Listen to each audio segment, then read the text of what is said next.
Hello, gang. Hello, hello, hello, hello. How are we? Hello. Uh, Techno, watch the Gokaiger ghost ship movie. They throw a bunch of redeemed.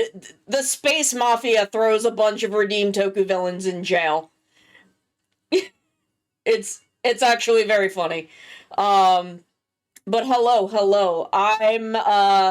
I will say I am going for a very mid 2000s Sentai villainous redemption arc in which I am allowed to still commit crimes, but no one wants to blow me up. I commit very mundane, stupid crimes, and no one wants to blow me up. And instead they just flirt with me. That's my goal. That's my end goal at this point. I want the Shizuka Keglesia melee sort of redemption arc. Where I'm allowed to still do mild, light villainy, and I don't get in trouble for it. That's the goal. But hello. How are we? Also, to be fair, I live in the cave where they keep their robot parts. Their stuff that turns into their robot, so they, like, know what I'm doing. They're here sometimes. Just not when I'm streaming. When I'm streaming, they can't come into the part that's my house. That's, just, so there's not people walking around back there and making noises and bullshit like that. Let me start up words on stream for y'all, but how are we doing? It's cold today. It's fucking cold. It's fucking cold today. It's 39 degrees right now. Probably feels colder. I don't know. But how are we? We're vibing today. We're gonna be working on some emotes. We're gonna be working on, I'll believe that, honestly, that was probably yellow. More like, blue doesn't give a shit about shit. If I let him in here, I swear to God, he would just walk in and be like, yo, you got any Dr. Pepper? And I'd be like, bitch, you know I don't drink soda. Why would I have fucking Dr. Pepper? He'd be like, well, for me, because I come here. And I'm like, no! Get out of my house! I love the man, I do, but he's a bitch of a human being. He's a bitch of a human being, but I love the man. Oh my God, Toxin! Thank you for 13 months! That's almost a whole year! I'm glad my shit pops up where it's supposed to, and we know that my throwing stuff is working, and my sounds are good. Nice.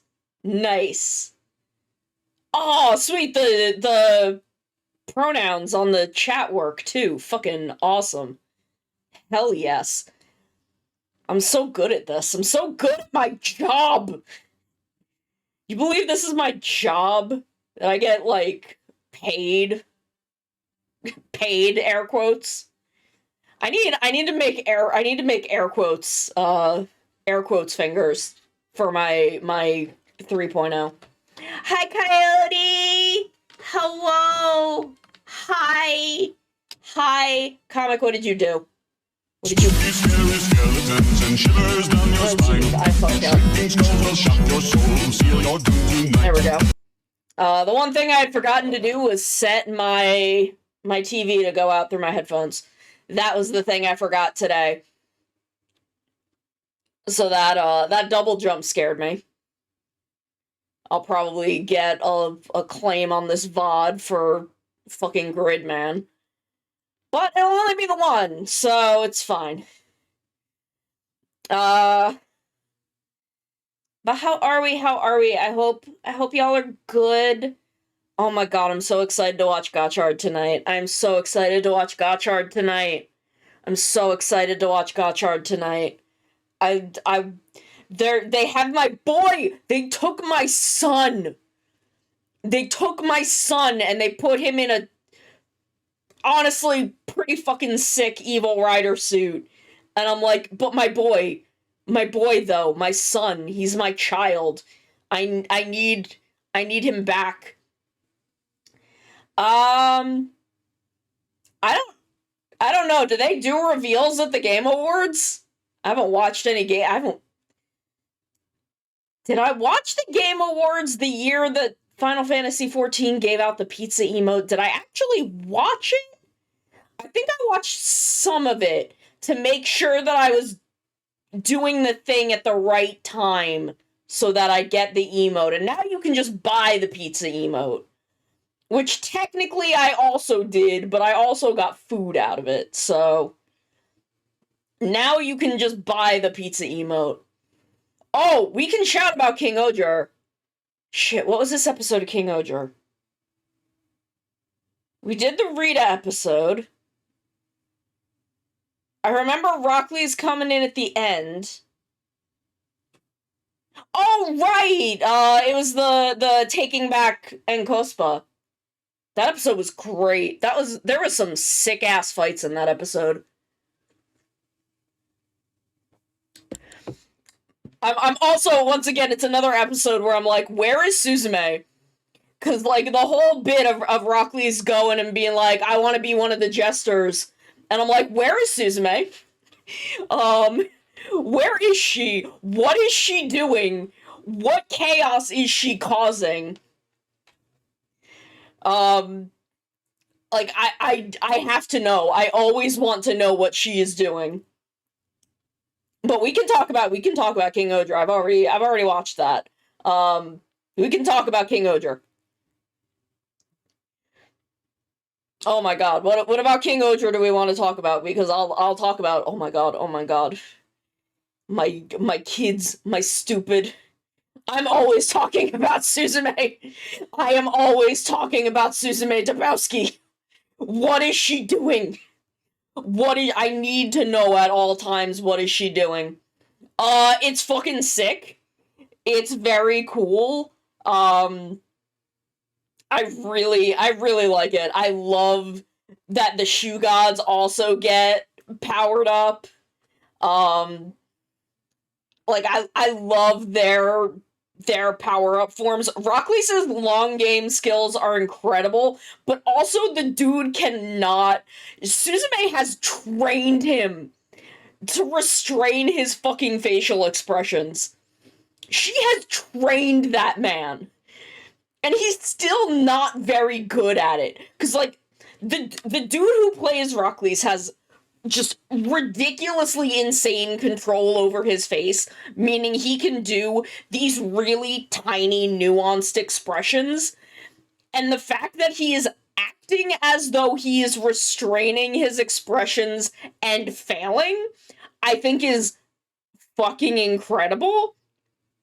Because if you look at Rockley's, like, the shit Rockley's does, like, he never looks directly at Dugdead. And, like, every time he is kind of, like, doing his long con with Dugdead, he's, like, swallowing. He's choking on his emotions. Like, his eyes are always bulging. He always looks as though he is, like, 3 seconds from snapping and going, like, some kind of buck wild nuts. Like, I can't tell if Rockley's is going to be the final boss, or if he is like, long con redemption arcing himself. Hi, Sky. Like, I cannot tell which one he is doing, and I'm fascinated by that. I love it. But every single time I'm like, where is Suzume and what is she doing? Because I know she is part of this. And she's the reason that I kind of think that Rockley's is pulling a long con, take Doug Dead down from the inside redemption arc. Like, the fact that she is there and still connected to Rockley's is what makes me think that that is what he's doing. And I'm so desperate to know. Hey, Azzy.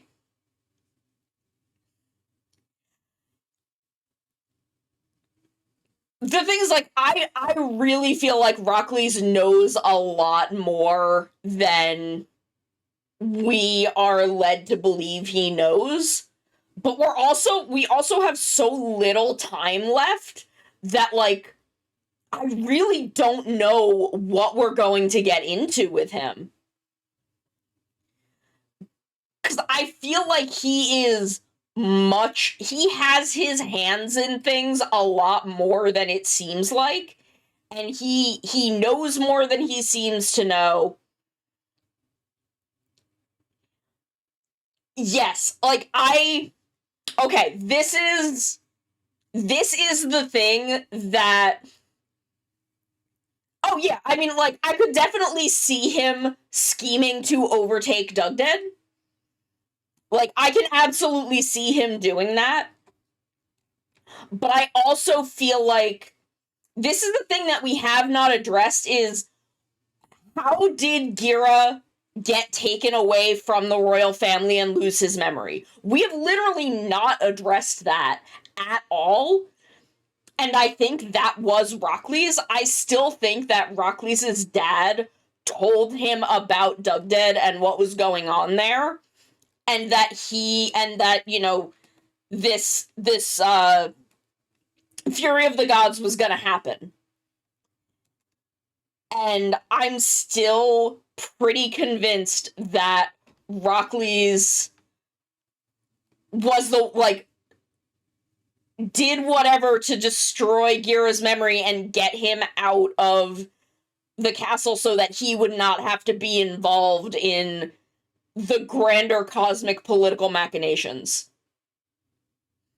Yeah, like, I definitely think, honestly, whether Rockley's is evil or not, I kind of think that this is what happened and that Rockley's has kind of gone deeper and deeper into madness in having to deal with this. Like, I feel like there is something to that. I feel like there's something to that. I feel like there's something in there that's important. But honestly, he really could be, like, setting himself up intentionally to fall because he's seen what Gira can do for the people. It's really hard to say. We have so little time left that it's so hard for me to make guesses, because I'm like, when would this exposition drop? And maybe it's soon. Maybe it's coming. I don't know. Like, it's so... Kaguragi, I think, knows as much as we think he knows. I do not think he knows... I don't know if he knows the full extent of Rockley's plans, because Rockley's is very deliberate about feeding him information. And the only time that has, air quotes, backfired is when Gira is given him... when he took the lance for Gira.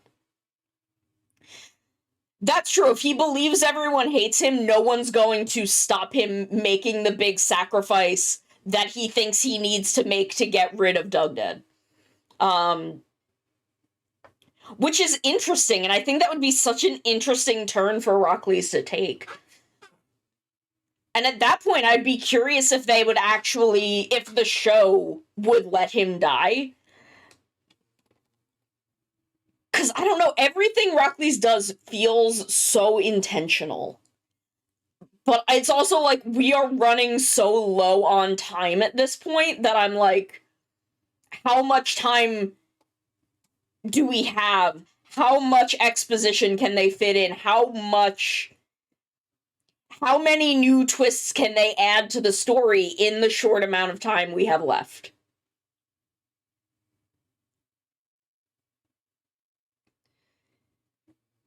Man, like, I don't know. Like, what if that is his sacrifice? If his sacrifice is just, yeah, this, I am condemning myself to this room. I now have, I've become this ultimate ruler, and now I will never let anyone hurt Terra again. No one else, I will not allow anyone to help Terra. To hurt Terra, I mean. Like there's some really interesting things they could do with this, and I'm really wondering. Yeah, see, the thing is, I would like the Shiokara backstory and the Sebastian backstory. I really, really like what they did there. I have mixed feelings on the former Queen of Tofu backstory. I like it, but part of me is like, damn, I kind of wish she was just fucking evil. But I kind of like the overarching Grody like poisoning all the rice and her being like, I'm hoarding the rice so he can't kill my people. Like, I kind of like that. I like that separate from everything else. But I also just kind of like I kind of liked the idea of just, their former ruler being kind of a bitch, and Kaguragi and Suzume. But I don't know, I also really like. The thing is, I'm so mixed because I do really like it, but I also sometimes I just want a lady to be big evil lady. Like, it's complicated. It's complicated because I really like, on the greater narrative level, I really like that for Kaguragi. I like the weird period drama-ness of it. And I love, like, he was this, like, overly honest, super sincere dude and learned that, sometimes if you do that, it'll fuck over everything. But yeah, also sometimes a big evil lady just needs to be a big evil lady. So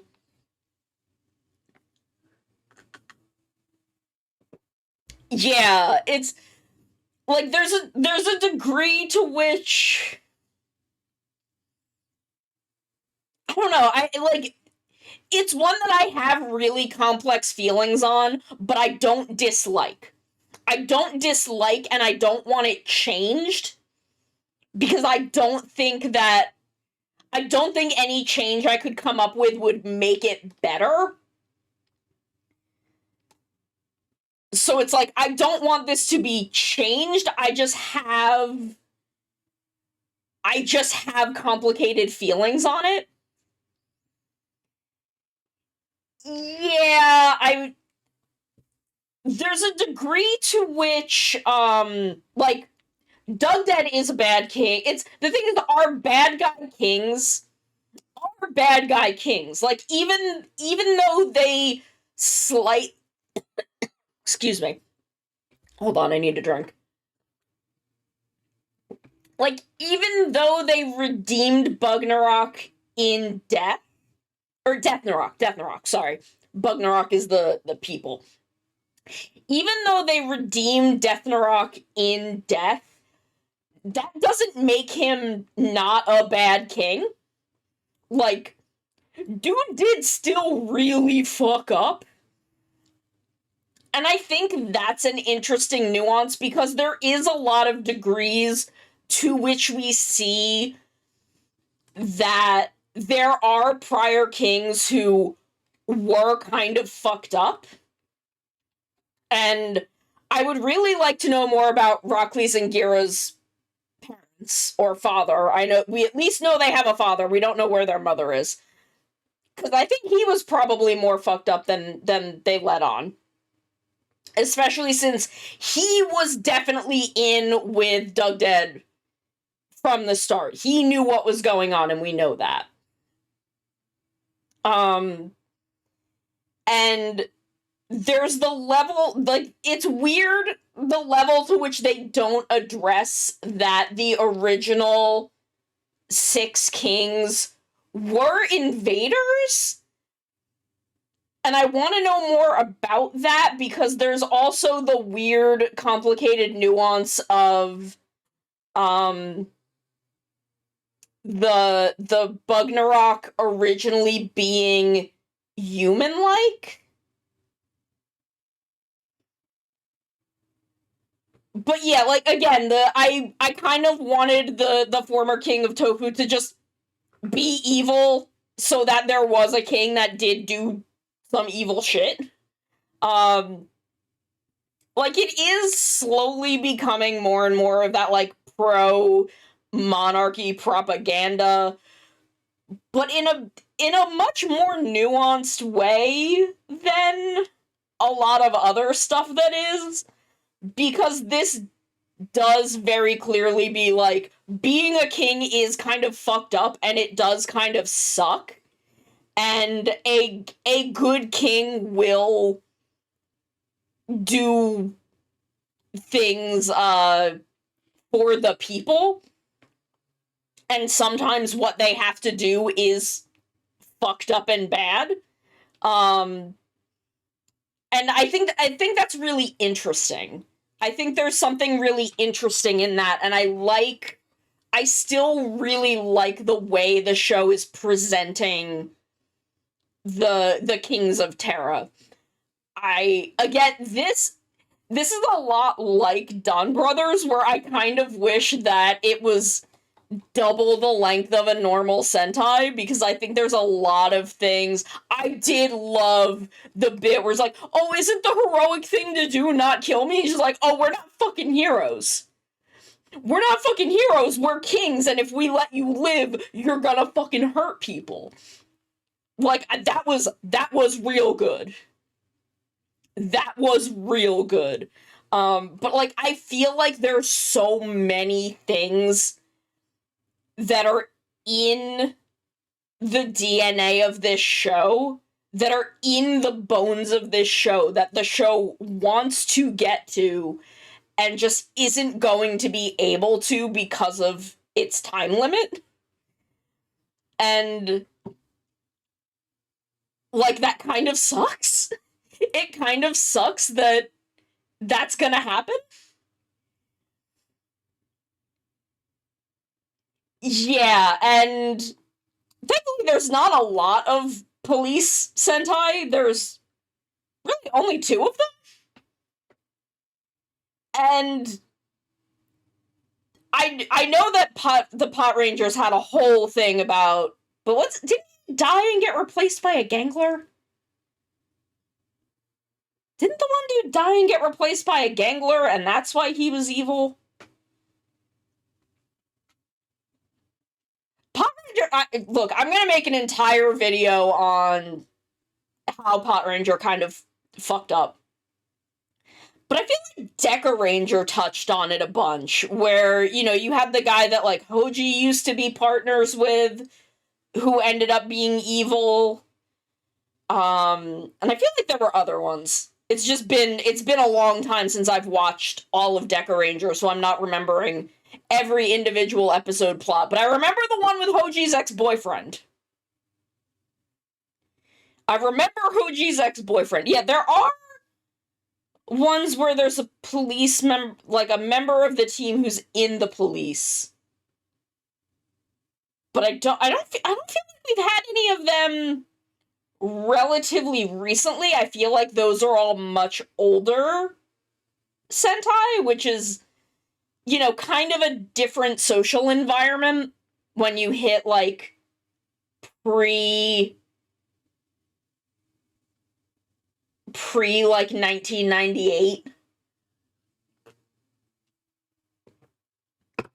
I don't think anyone in Gal Ranger. I don't think anyone in Gal Ranger was a. I know that Yellow used to be a military pilot. I'm trying to think of what the others' jobs were. Red was a vet. That was the whole bit. Red was a veterinarian. Yellow was a pilot, and I believe he was a military pilot. Like, I believe he was a fighter pilot, not just like a commercial airline pilot. I don't remember what Blue and Green did. I don't remember what Blue and Black. I don't remember what their jobs were. But I don't think they were like law enforcement. I think they were just guys. Oh,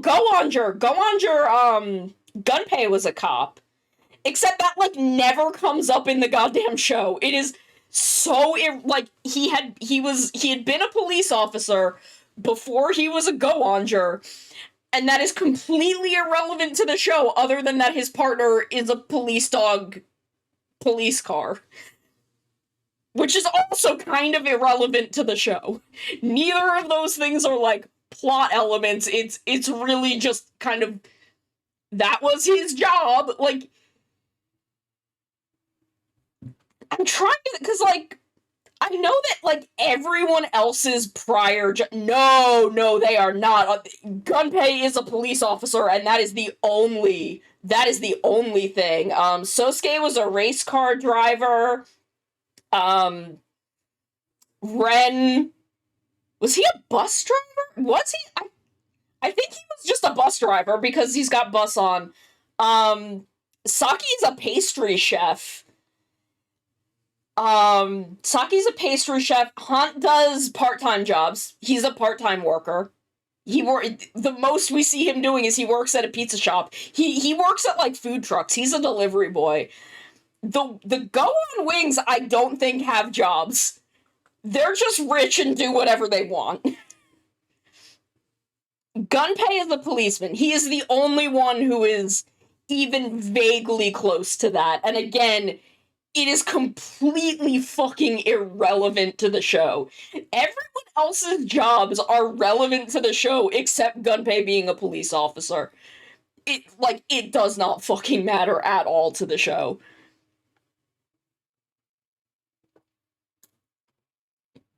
No, the Go-Oners are not military. They are the exact opposite of military.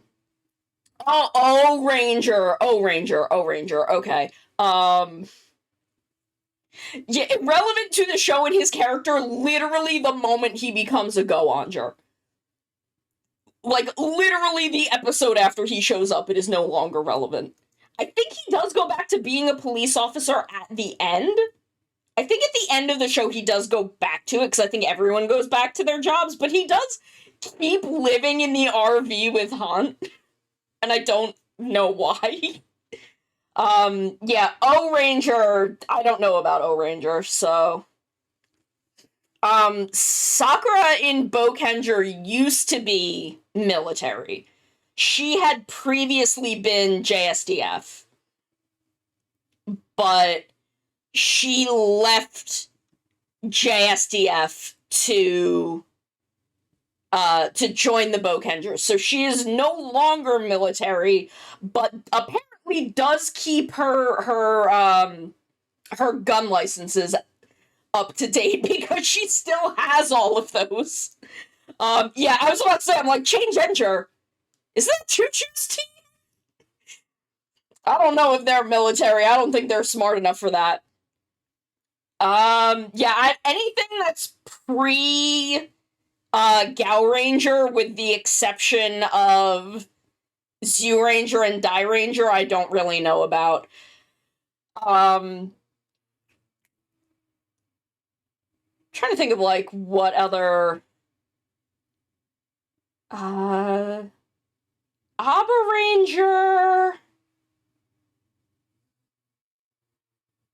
I'm trying to remember what Abare Red's job was. Because Yellow was a model. and Blue was a chiropractor, and Black is Asuka is just Asuka. He just lives his fucking life.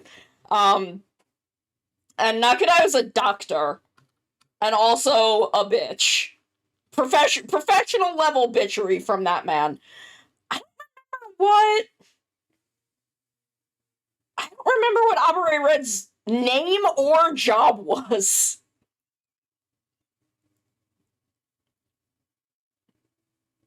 I know that he had his niece that he adopted, and what was his job?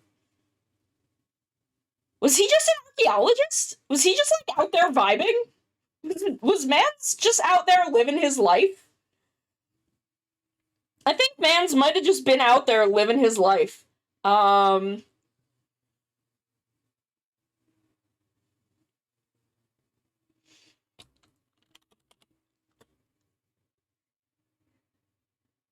Let's see. Ranger, Deca Ranger, you know, they're space cops. Maji Ranger. Kai was a student. Tsubasa was a boxer. Makoto was a farmer. I don't think the girls had jobs. I don't think the girls had jobs in Maji Ranger.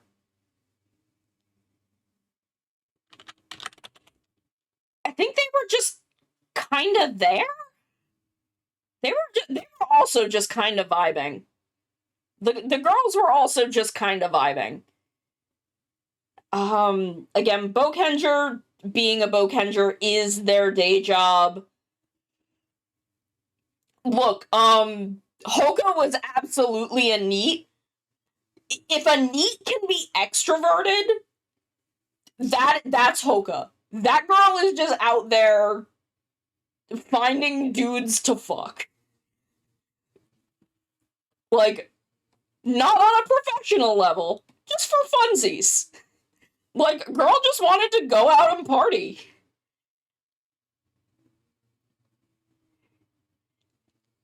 Yeah, I mean, look, that is the goal. That is life goals. I love that man. That man is life goals. Though prior to being Bokengers, Akachi was still just a treasure hunter? Don't know how you get paid for that. Soto was a spy who may have worked for the government. I don't know. It's not really clear. Masumi and Natsuki were also just treasure hunters. Sakura was JSDF. Sakura and Soto are the only ones on that team who have had real fucking jobs. Well, I mean, Hoka was like in her mid-20s. Hoka was like 22, 23, something like that. Because, like, Kai's the only one of them that's still in school. I think the older siblings are mostly college age. I think Makoto and Hoka might be post-college age. Like, Makoto had a job. Makido, not Makoto. Makido had a job. Dude ran a farm. And Tsubasa had a job. He was a boxer. Like, the other two brothers have jobs. I just don't think the sisters do. Which, like, fine. Their family is obviously really wealthy. They don't... If they can get by without it, good for them. Yeah, Sakura and Soto are the only Bokengers that had, like, actual real people jobs before being Bokengers. Eiji was just a man who walked around and ate vegetables. I don't know what that man was doing, because, like, actually were not common, so I don't know what he was doing for, most of his life. Did she go for a job interview once? Might have been a marriage interview. No, it wasn't a marriage interview. She definitely did not have a job in the show, though. She, like, I don't know what she was doing before their mom, air quotes, died, but afterwards, she was basically their mom. Uh.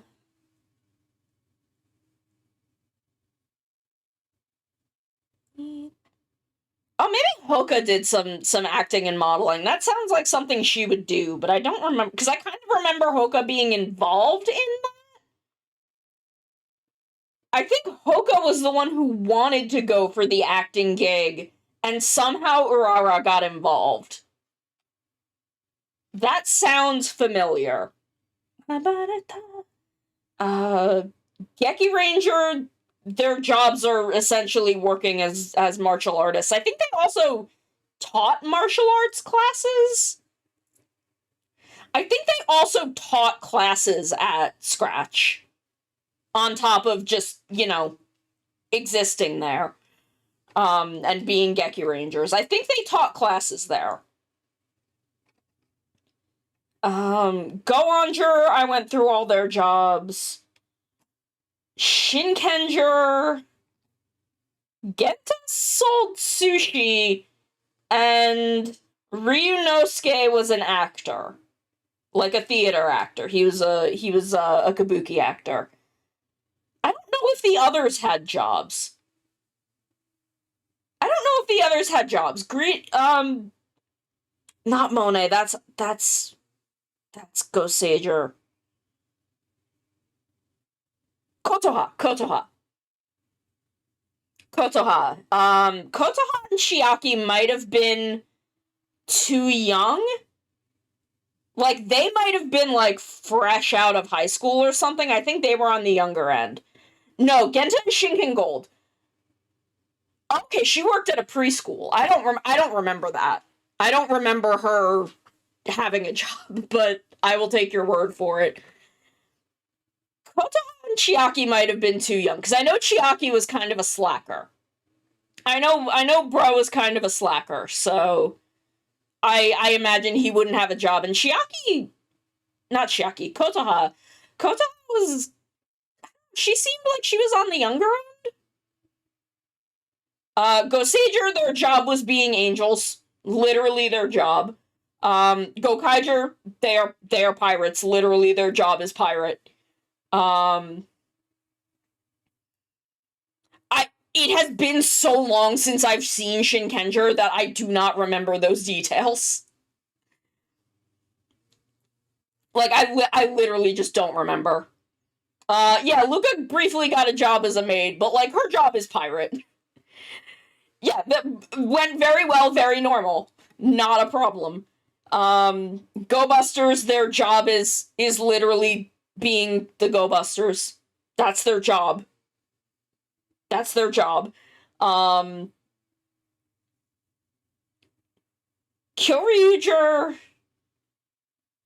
Ian was an archaeologist, which is still weird to me.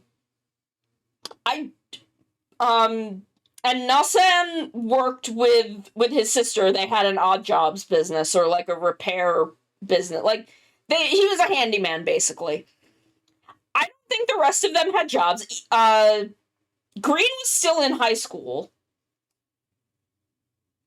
Pink was a rich girl. Yeah, Amy was just rich. She was just hot and rich and like good for her. Honestly, fucking good for her.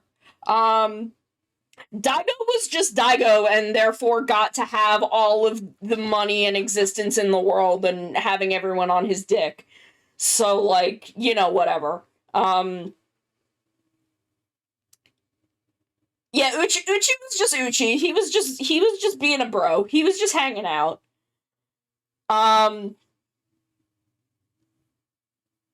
New Gray was a mangaka. Like, Gray's descendant was a mangaka. And then, Purple worked for whatever. I don't know, because I just like talking. Tokuger, they were all 8-year-olds. They were all fucking 8-year-olds. 8-year-olds don't have jobs. Bless them all. I love them. Tokuger Zyuohger? He worked at a zoo. He was a zoologist. All of the furries, it was their job to be furries. Akira's job was a lot of things. He basically did whatever the Rainbow Line told him. And then Wagon got to be conductor because she fucking deserves it. Because she was so good at her job and so beautiful and perfect. And I love her. Well, he wasn't conductor while he was Tokyo Purple. When he got promoted to Tokyo Purple, she got promoted to conductor. Mitsuo? Who's that? Zero the World. Oh, Misao. I don't think Misao had a job. He was just vibing. Bro was just out there vibing. I think he was also rich. I might be confusing his backstory with yeah, his job was depression. Mood. Relatable.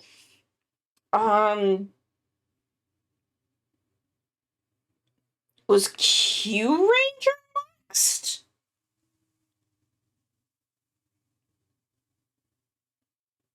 Lucky was just a weird spaceman. Lucky was just weird and vibing in space. Garu's job is dog. Hemi was a ninja, professionally. You just are a ninja on her planet. That's what life is like. Spada was a chef. Champ was a wrestler. Balance and Naga were committing gay crimes, as you do.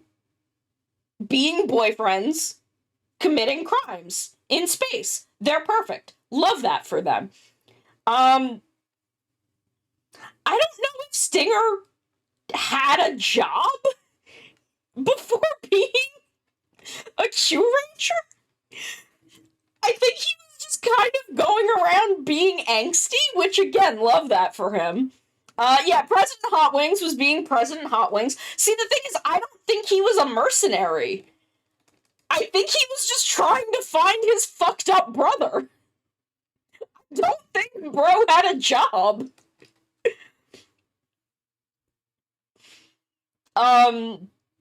Raptor's job was secretary. And then secretary and professional fanfiction writer. Love that for her. I feel like I'm not remembering members of this team, but it's fine. Was he? I don't remember him being a mercenary. I just remember him being a weird little angsty freak. And I love that for him. I guess it makes sense when you have a butt full of poison. Like, I get that. I feel that. I know that life.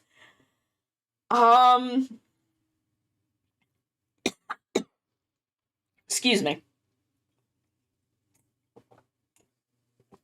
Then you get Lupa, where Tomo was a chef, and the other two were literal fucking children. They were high schoolers, so they didn't have jobs.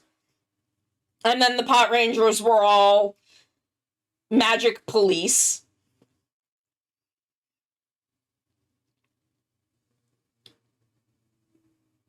And then Ryu Soldier, in which all of their jobs are literally just Ryu Soldier. That's their job. That is their government assigned persona. Then Kira Major, in which Jiru's a student, Senna's an athlete, Blue is an actor, whose name I forget. Yeah, Yellow was a pro gamer, Bruh is a pro gamer, and Pink was a surgeon. I love Tommy Tomo. I love him. He sucks so much, but in the most delightful way. He's such a fucking gamer. I love him. I love him so much. And then Takemichi didn't have a job. He was just a fucking weirdo. He was just a fucking weird boy, and I love that for him.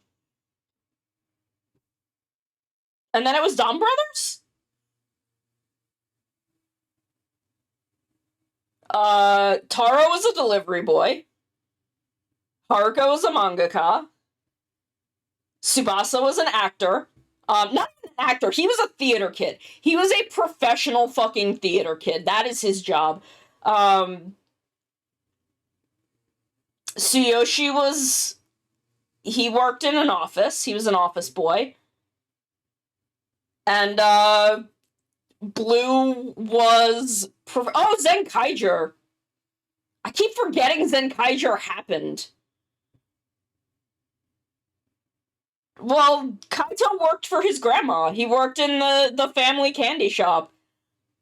I don't think the rest of them had jobs. I don't think you have jobs in Kikaitopia. I think you just exist. You just live your life. I don't think any of them had jobs. And then there's Zox, and I don't want to talk about him.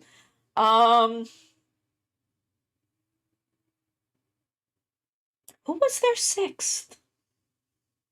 Oh, right! Fucking my boy! My lad! My beautiful angel! My beautiful angel! He didn't have a job. He was stupid. Oh, right! He was a janitor!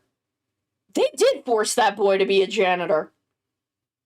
Good for him. He had a job. Jiro, my sweet baby Jiro, he's too stupid for a job. And Lord knows that Majina the fortune teller is a hobby. She did sometimes get paid for it, but that was mostly a hobby for her. And then we come back around to King Oger, where their job is king, along with Rita's job being the entire fucking justice system. And I guess Himeno was also a doctor. That's also a job. Yeah, Jiro's just a little fucking weirdo. Little stupid boy. Little stupid boy with his feral brain friend. God, Feral Jiro was my favorite character, and he got done so fucking dirty. He got done so fucking dirty. I love that boy. I love that stupid man. Stupid man. I love him so much. God, I love him. I love Feral Jiro so much. I love Don Torbolt. He got done so dirty. Not as dirty as Miho. Miho got done the dirtiest by that fucking story. Toshiki, in a way, not allowed to write the straights anymore. No heteros for him. Only homos. Only gay men pining for each other. Perfect. Get it done. But yeah, so where does that leave us? I mean, I have to do an ad break in a couple of minutes, but we've got 2 or 3 minutes before that. Maybe he was. I didn't think he was that old that he was retired. I didn't think he was like in his 60s. I thought he was in his 30s. I think you just don't have a job in Kikaitopia. I think you're just vibing. You just do whatever you want. Cause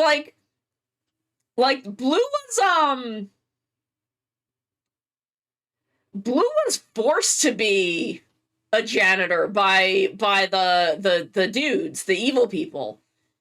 He kind of wandered in there and they're like, I guess you're the janitor now.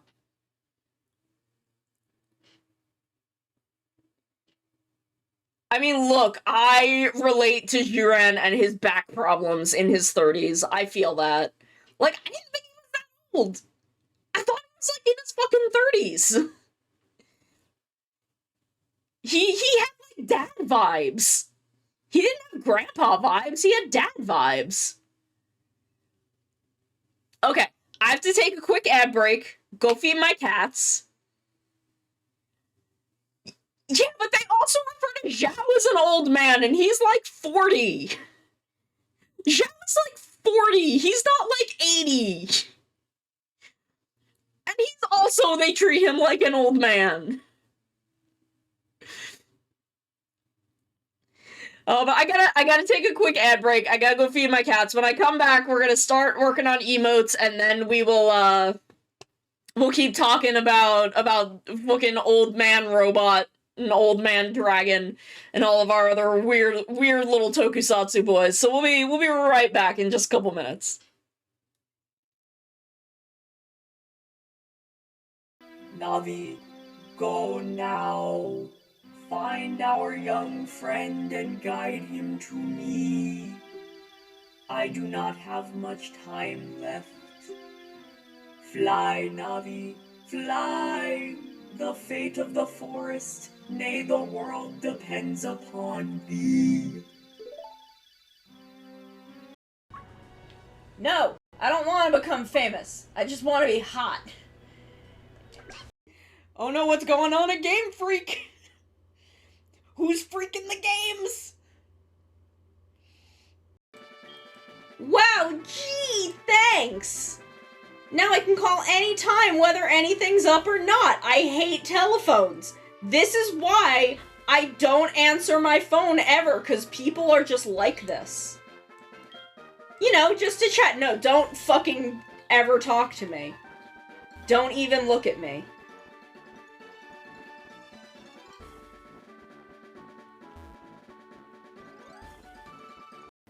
So if you then come this way, over the bridge, this will bring you down to the beach and the graveyard, where I bury my enemies. Koko ni wa yoku kimasu. Oh, I come here often. Oh, I can do a pickup line. Koko ni wa yoku kimasu ka? You come here often? You come here often? I didn't put a tea bag in this tea. Y'all, I've been drinking sugar water for the past 3 hours. I didn't put a tea bag in this. What the fuck? Oh, we are uwooing? Uwoo? Uwoo, I love Uva so much. I love Uva. I love him. Ben 10 ass looking motherfucker. That was where one of my friends did Backstreet's Back. Is that the name of the song? Y'all know what song I'm talking about. And I realized I had never seen the music video for that song. So we're doing it, we're singing it, and we're watching the music video playing, and I'm like, shit, I didn't realize that the thing that Backstreet is back from is the Dead. I didn't exclude legendaries from like the normal randomization because I thought it would be funny, and I was right. I was completely right. Oh my god, he wants to kill you! Sono, get away from him!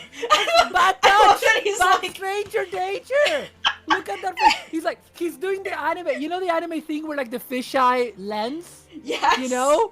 He's like, I must execute her. I must have her jugular veins.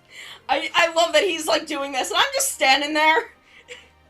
I can absolutely hear him, and yes, I'm just like, this is fine. This is fine. You can try and murder me. Fine. I feel okay with this. I'm a cat. They can't stop me. I don't obey the law. This is unethical.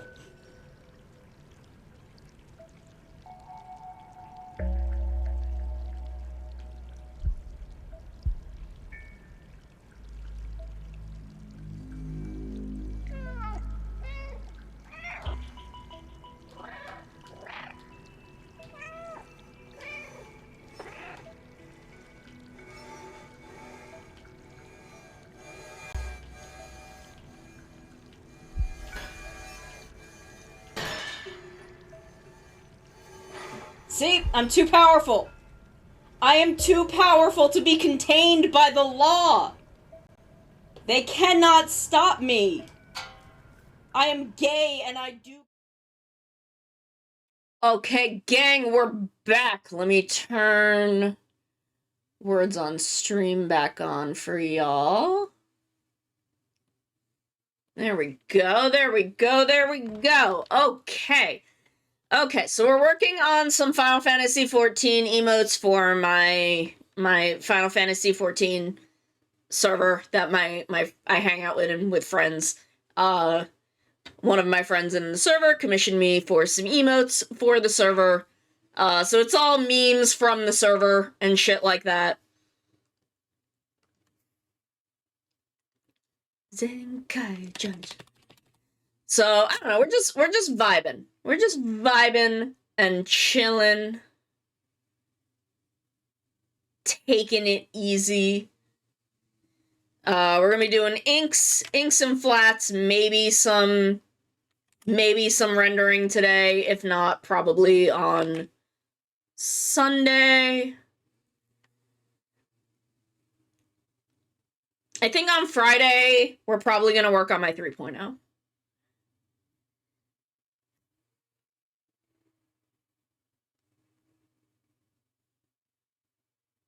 I think that's what we're gonna do on Friday. Just because I want to work on it more. And then Sunday we'll finish these.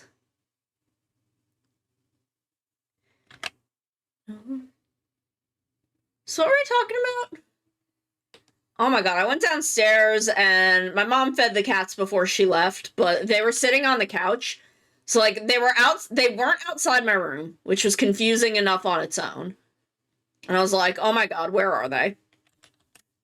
And then I go downstairs and they're both on the couch and like looking at me, talking about my boys and how much I love them. Which boys? I have so many boys. Talking about my cats because I do love them. And they were on the couch and I was like, why are you two just staring at me? Why aren't y'all like bugging me for dinner? And then I remember like, oh, my mom might have fed them. And she did leave the can in the sink so that I could see that they had been fed.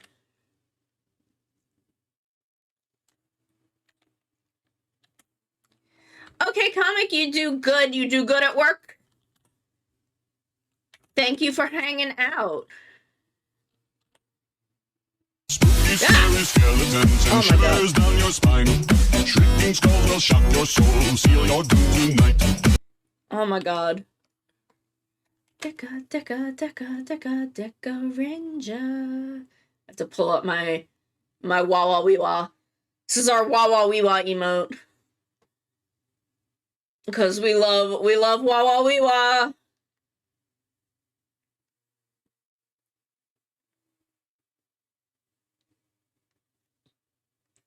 We love our funny little cat boy Wah Wah Wee Wah.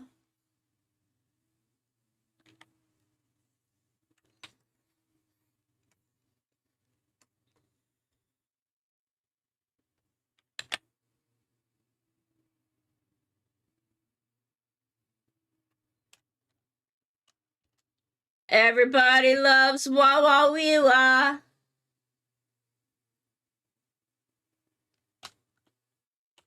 Ba ba ba. Go find Mudge Ranger. Thank you. I will hydrate. Y'all should hydrate too.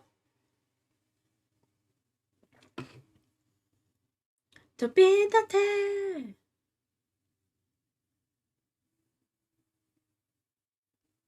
No matter.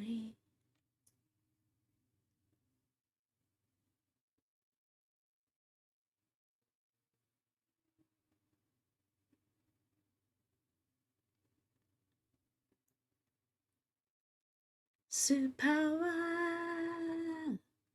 Green ground, pink storm, blue splash, yellow thunder, red fire. Volcano, hajimaru sa. Haji Ranger. Hi. challenger. Daru. Go fight much ranger. Make me the future. We all love Wawa Liwa. Much ranger.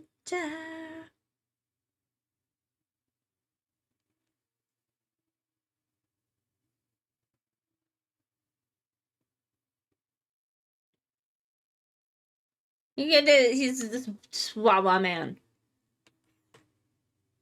This little wee-wah. Iru. Idasuku. Taros, fairy, mermaid, Garuda, Phoenix. Ta-da. Majiranja.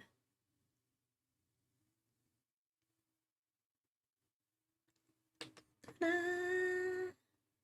Go find Majiranja.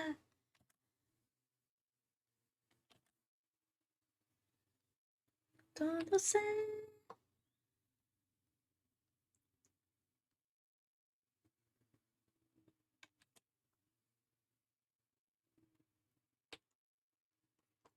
His little wee-wah paws. Oh my god, I can't wait to watch Gotchard tonight. I want to see my boy. I want to make sure my boy Sabimaru's okay. I need him to be okay. I'm worried.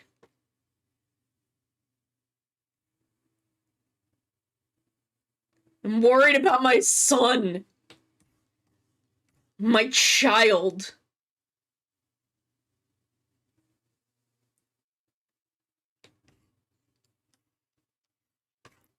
That's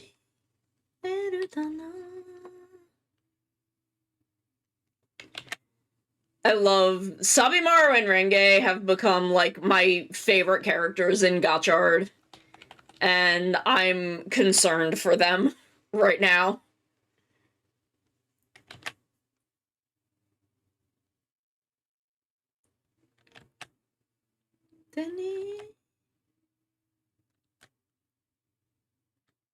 I find myself very concerned for Renge and Sabimaru.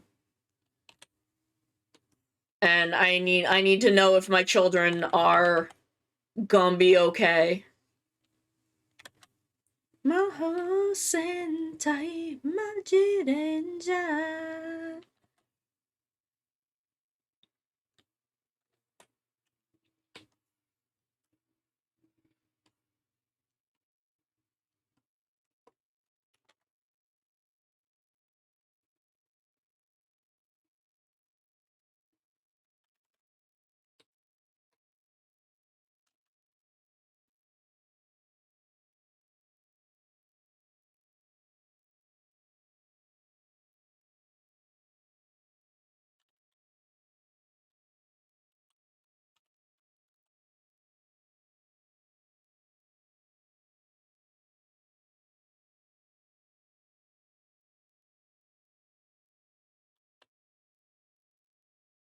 Also, gonna be real, I was not a huge fan of Spanner after the last episode. I was kind of like, hey, buddy, maybe you should chill the fuck out. You're talking a lot of shit for a dude who got his ass fucking whooped.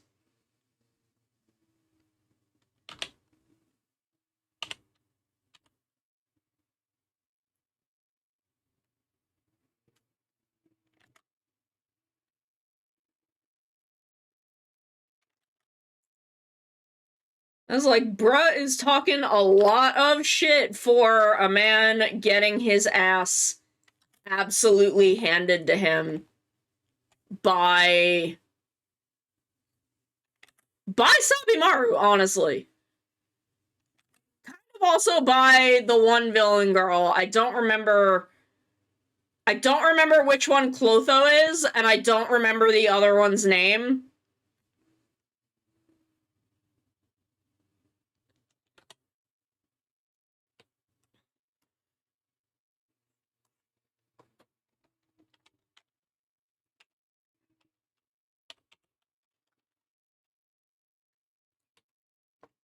Like, I know it's... I don't remember the main one's name either, honestly.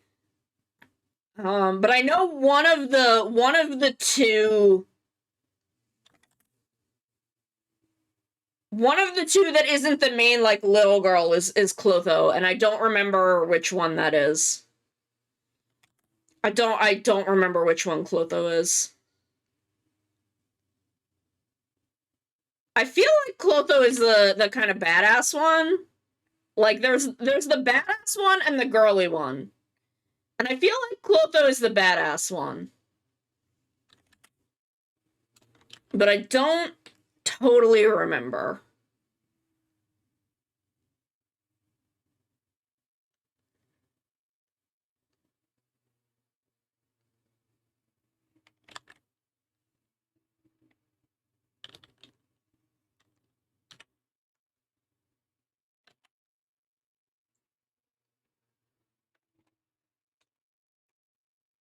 Okay, so now we need to draw the big Weewa eyes.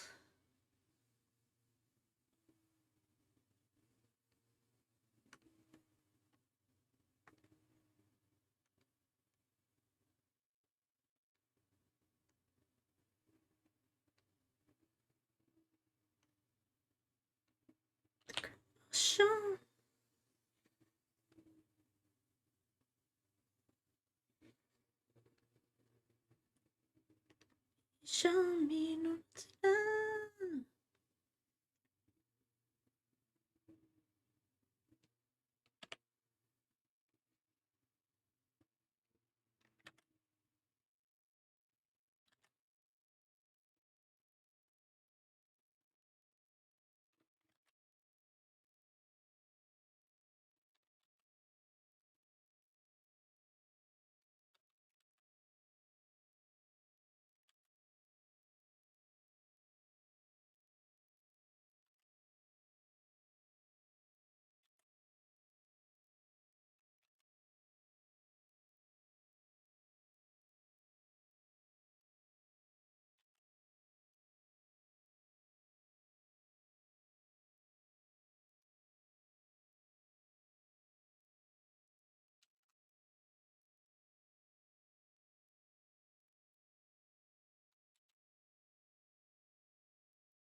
Go go go go go go ready go 進め冒険じゃ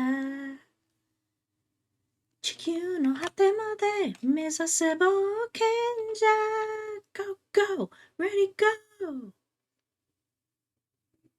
目のど真ん中心の磁石が目覚める夢のことを教える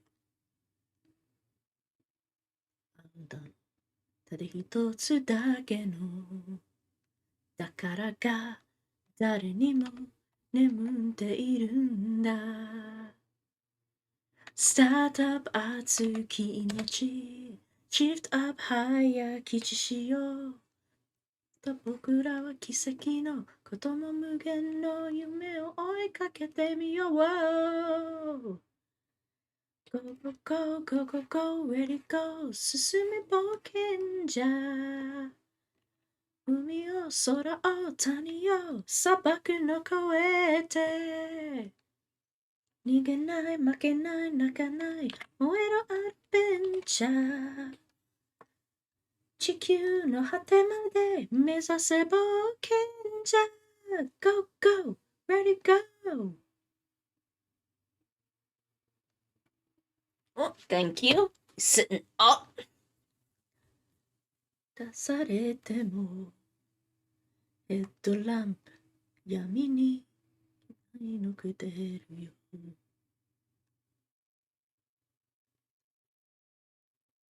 たとき Oh, thank you. Thank you. 分だいるんだスタータしたか君そう Shift in すよ決めない Oh, I fucked up. 輝く捨てるまで Go, go, go, go, go, ready, go. I love Wawawiwa. He's baby. He's Wawawiwa. 最強のチームは発進アクセル踏んで Why is it taking so long to select this? 走れ冒険者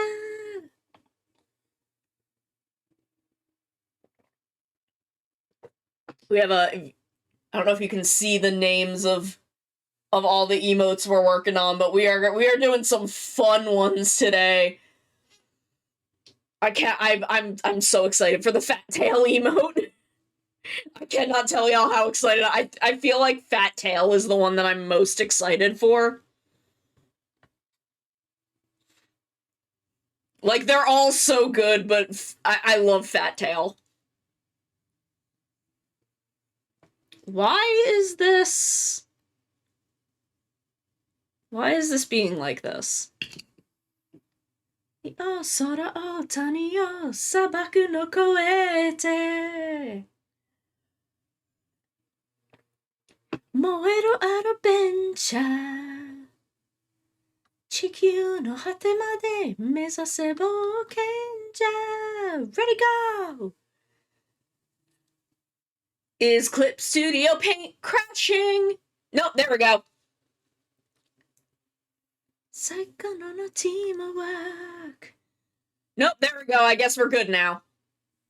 燃えるアドベンチャー待ってる行くぜ冒険者 Go, go, ready, go. Thank you, it's Wawawiwa. It's our baby boy, Wawawiwa. It's everyone's favorite little catboy waifu.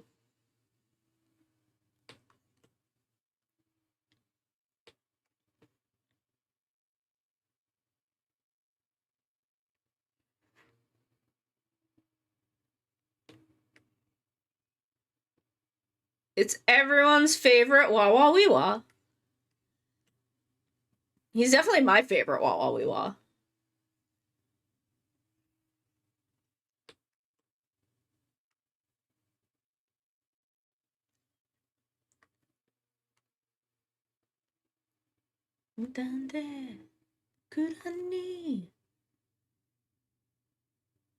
Is he your favorite Wawawiwa, chat? Is he your favorite funny little guy? Spirits.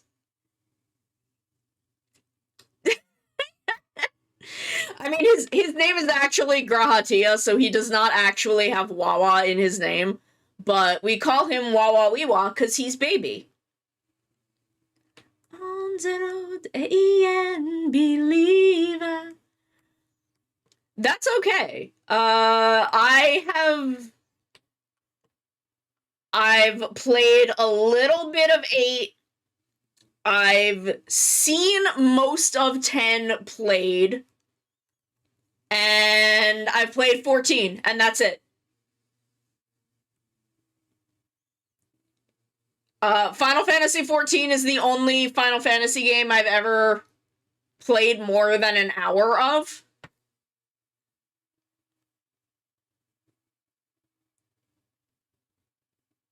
I've heard good things about 9.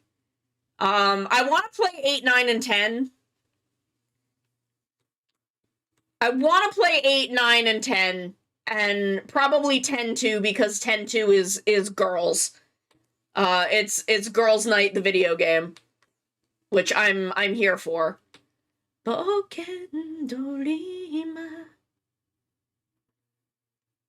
feel like I'm fucking this up, but 冒険者足をつかみ取れ my way もうないだけとの気持ち Get up かまたち Get up 続く道 Oop, I did miss some, but that's okay.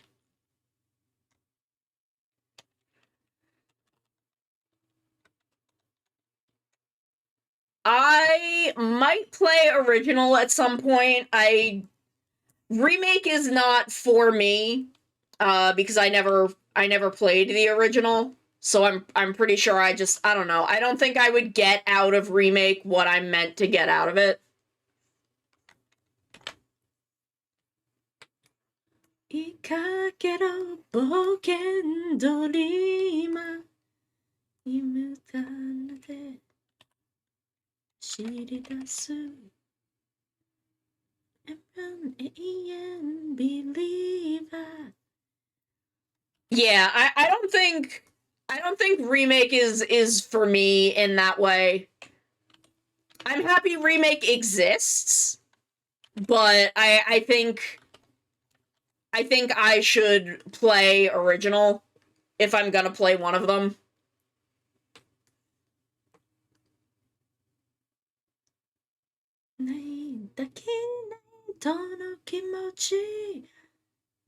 Get up! Get on! 挑戦者ゴゴ戦隊賢者未来へ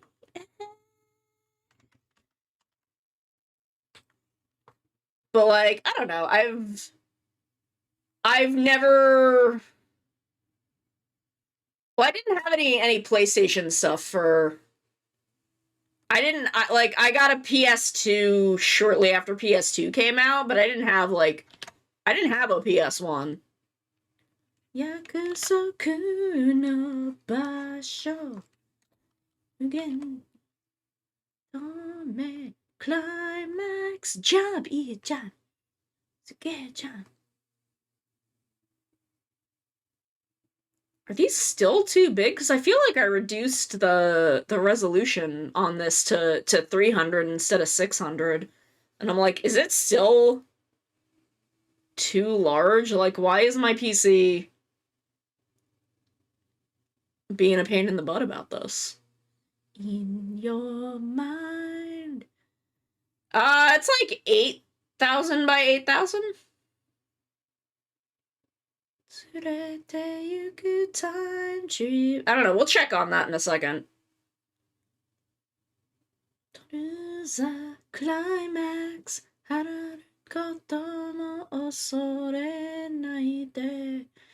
Yeah, 8400 by 8400 by 300 resolution. Oh, it's up there. I didn't even notice. Ijan, Sugejan.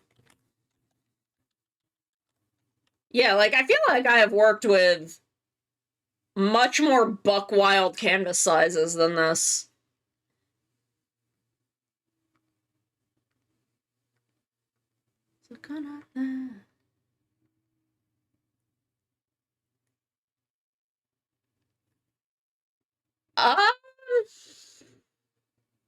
I mean, I just work very large.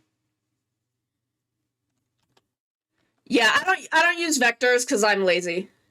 I can't get the line the way I want it with vectors. But that's just me.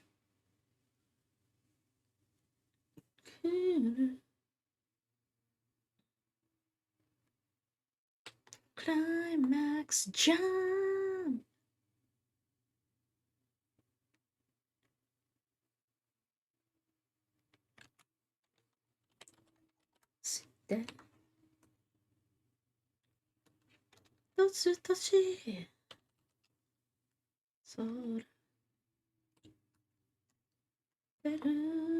Sun.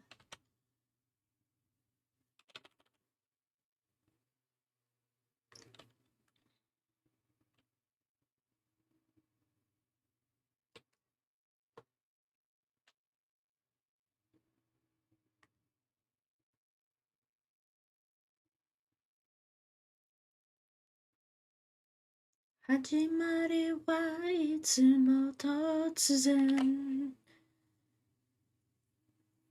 Oh yeah. I can imagine if I used the vectors. If I used the vectors, I would abuse the fuck out of that tool. I mean, my heart belongs to the rulers. 死なんだけいいじゃんすげえじゃんいいじゃんいいじゃんすげえじゃんクライマックスジャンプいいじゃんすげえじゃんいいじゃんいいじゃんすげえじゃんいいじゃんいいじゃんすげえじゃん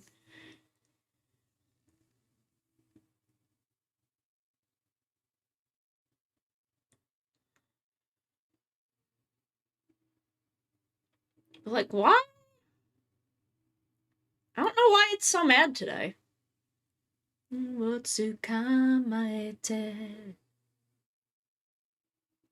約束の場所無限さを認めクライマックスジャンプじゃんいいじゃんすげえじゃんいいじゃんいいじゃんすげえじゃん Oh my god, I love Deno. You ever just think about Kamen Rider Deno? You ever just think about the funny little guys in Kamen Rider Deno? Catch the wave.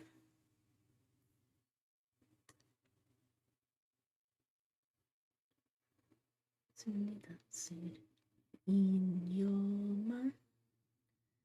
周りはいつも突然 If y'all haven't seen Deno, you should see Deno. Am I getting his skin tone right? Yeah. Yeah, I think that's good. なんだっけ Penguin-chan, thank you for following. Thank you. Thank you, thank you, thank you. I highly recommend Deno. It's so fucking good. Yeah, I mean, my heart forever belongs to Kintaros. He is my beautiful man. He's a beautiful man, and I love him. Momo is great though. Momo is wonderful. We all love our good boy Momo. Goodest boy. Oops, that's the wrong layer. Nagero climax. Momotaros is a very special boy.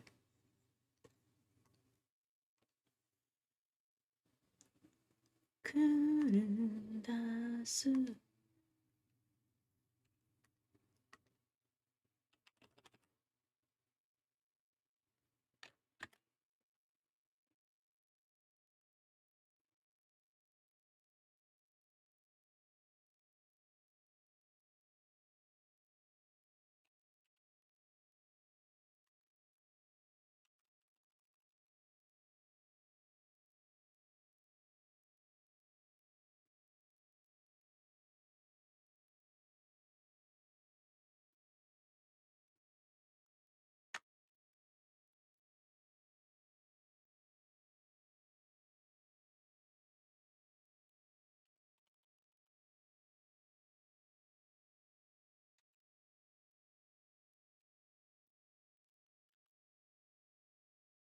Let's see, what fun. 決まりはいつも突然目を連れて行く time tripping ride climax どうも恐れないでなんだっけ Yeah, but Toei knows that that Momotaros is the moneymaker. So they just kept putting him in things. Jansuge-jan, I-jan, I-jansuge-jan. I love Fat Tail. Oops.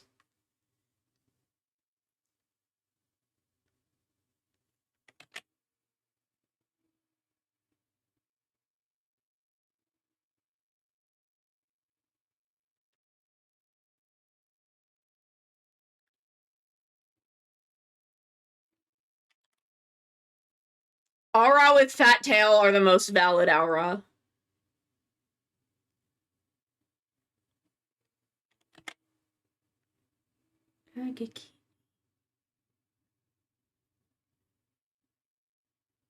Just so y'all know, fat tail aura are the most valid.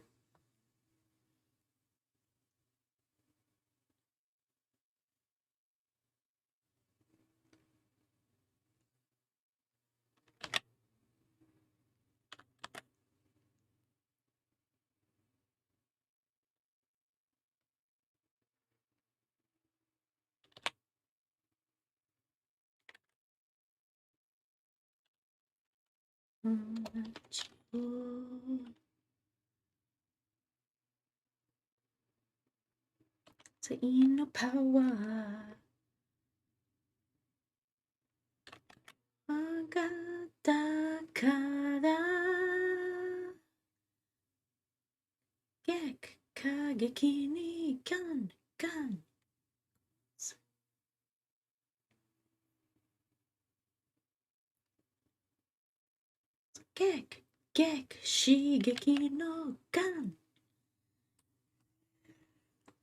Let's see, what else? What other fun tokusatsu things do I have lined up?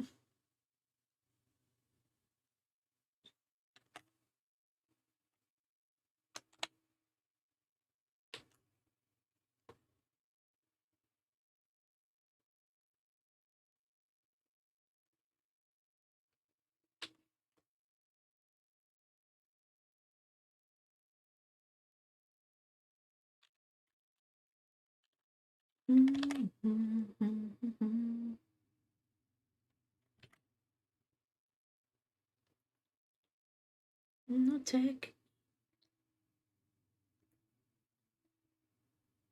Kirishite.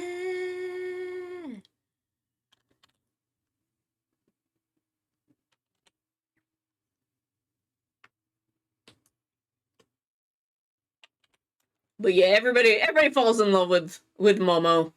He's Momotaros. Like, what else are you supposed to do?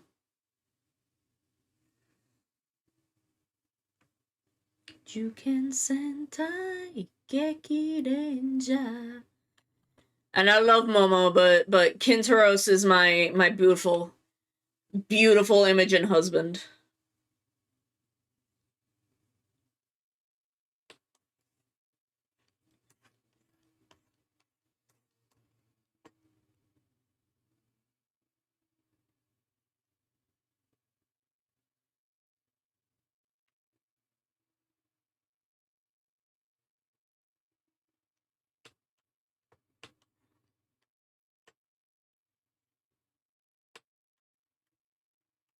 I can't help it. He's a beautiful man.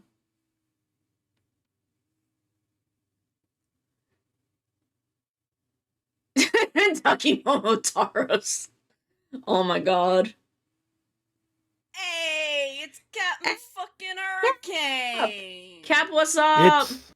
It's me, the Hedgehog. Hi, how's it going? It's Captain the Hedgehog. Captain the Hedgehog. That's right. That's my new name, Captain the Hedgehog. It's my new Sonic OC. Do not steal. How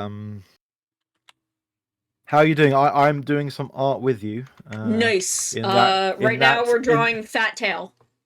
Fat Tail, I can see. And by art, I mean good old live 2D rigging where yeah. I see triangles in my sleep. Triangles in my sleep.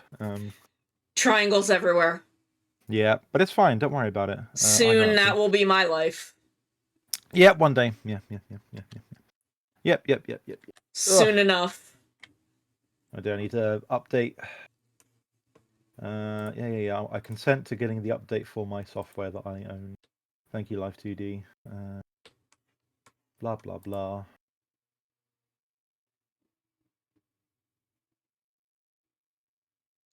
I'm wondering if I can like rig the whole thing during the free trial and not have to pay for it. It is 42 days. That's like, if you're going for it, like if that, because that is what you would be doing, I suppose, for several afternoons or whatever a week, I think you could do it. Yeah. I mean, I'd have to pay for it eventually because I'm gonna have to like add things and update Yeah. rigging, but I don't Plus, know. I guess you can offer it as a commission thing as well. Maybe I'm gonna see kind of how I feel about it. That's fair. Yeah. It can be a lot of work. Yeah. One of the things I want to do is, I need to get this. Spooky, scary skeletons and shivers down your spine. Shrieking skulls will shock Sorry, your Maru soul, just seal jump your scared me. doom tonight. God damn it, Maru. She's such a little whiny bitch. Can't believe it. I was hanging out with her for a few days, folks. And I can truly say that Maru lives up to her reputation as a girl failure. Yeah. Truly a girl failure. Fine, don't worry about it. Look at this love her look at all the this same. fat tail. Look at this beautiful fat Aura tail. Beautiful. It is indeed fat tail. Whoop. I keep wanting to say Fat Tail Friday, and then I'm like, but I don't play Final Fantasy XIV on Fridays. It's Fat Tail Friday, you fucking losers. Actually, I need to do an edit of that for Free Rent Friday. It's Free Rent Friday, you fucking losers. That show is the best. I watched like 5 episodes of Maru, and after every episode, she said, "Yeah, this is a good show," and she's right. It's a very good show. Very bingeable anime because it's very soft. It's very chill, but it's kind of full of heart and stuff. It's just very nice. Just very nice. And great character designs, and it gets very funny at parts. We love the free run. I'm excited girls- for exactly, whatever yeah. this Studio Bones Tokusatsu android girl anime that Tessa Oh, tagged me yes! in. I saw the trailer for that, and I was like, "Oh, the Toku ladies aren't CG; they're like 2D animated." So A girl. I am impressed. Yeah, and girl as well. Yes. Yeah, I'm just here like, girl. Was it It Scarlet looks so something? good. It's something Rouge. What was Something it? Rouge, yes. What was it? Now I have to go look because it's gonna bother me. Metallic Rouge. Metallic Rouge, that's the one. I was sort of close to Scarlet. Yeah, I got red confused. family. The trailer, I definitely reblogged it on my Twitter. You can go through my Yes. tweets.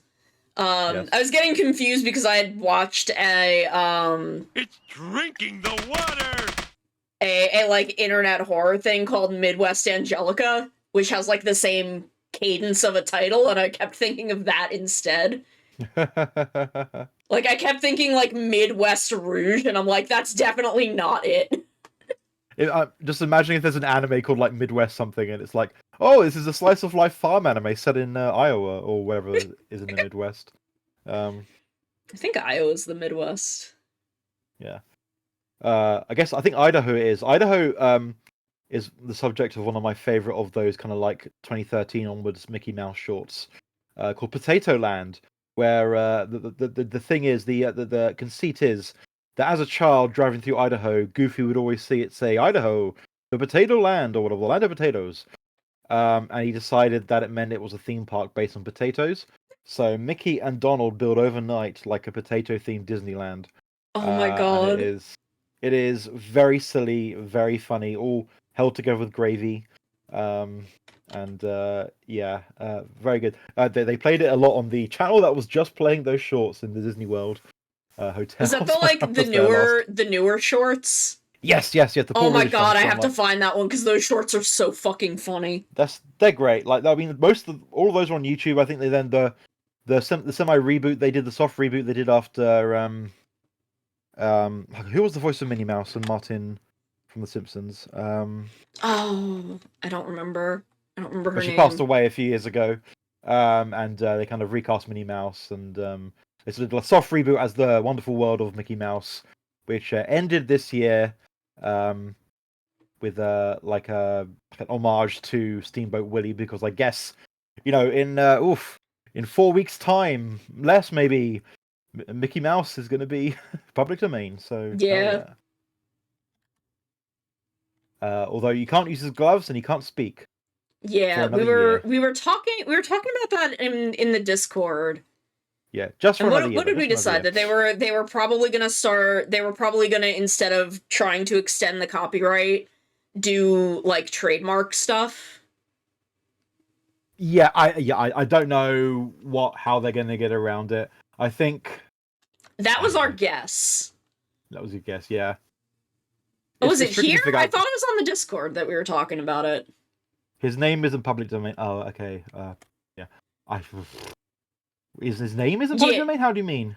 Because I think he wasn't directly named in Steamboat Willie. I would say the versions of the short I've seen kind of start with the title card saying Mickey Mouse in, but that may have been added at a later date, so who knows? Even though it's like the very early kind of 1920, like the Plain Crazy and Gaucho designs, where he's got like very obvious eyes rather than just a face with pupils like Sonic the Hedgehog. Yeah. And but yeah, but he isn't named Willie in the short. That's just like a reference to Steamboat Bill, I believe a Buster Keaton movie, or another movie from a famous person of the age, which is lost to time because it was At the time, they just burned film for fun. That was 100 years ago, Yeah. It was like, oh, you breathe too close to like 1920 celluloid, and it just goes fucking.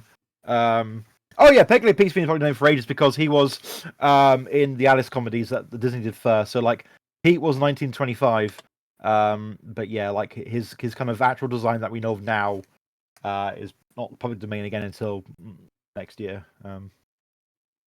But yeah, but also that's funny. Like, we're in the 100th year of Disney, and they're like, nobody really knows the Alice comedies, so we're just going to rely on Oswald the Lucky Rabbit. And it's like, yeah, Oswald was 1927, and they're like, shut up, shut up. Yes, he was supposed to be. Yeah, he was a bear at first, I believe, in the Alice comedies, and then a cat, because a cat is the natural enemy of a Michael Mouse. There you go.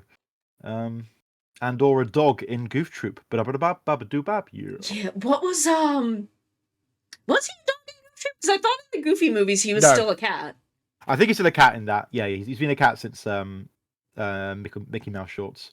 But I do love how his wife is Peg because he's Peg Leg Pete. His daughter is Pistol because he was Pistol Pete as well. And I think his other son is just like Pete Jr., who does appear in a Donald Duck cartoon in like the 30s or 40s, if I recall. So, yeah, because I think in like in a Goofy movie and stuff, they just call him PJ. Yes. Yeah. Yeah, Pete Jr. was in some old cartoons. Yeah, the only one I remember off the top of my head is like Donald is a porter at a porter, or like some kind of assistant at a hotel, and Pete comes in, and so does Pete Jr., and Pete Jr. is like all snobby, and the whole shtick is, oh, Donald is so downtrodden, which he is, and he has to handle this child and his parent. Donald was great. Donald was the everyman. He would get angry, drop a hat. He would do some riveting because it was depression or whatever. Yeah.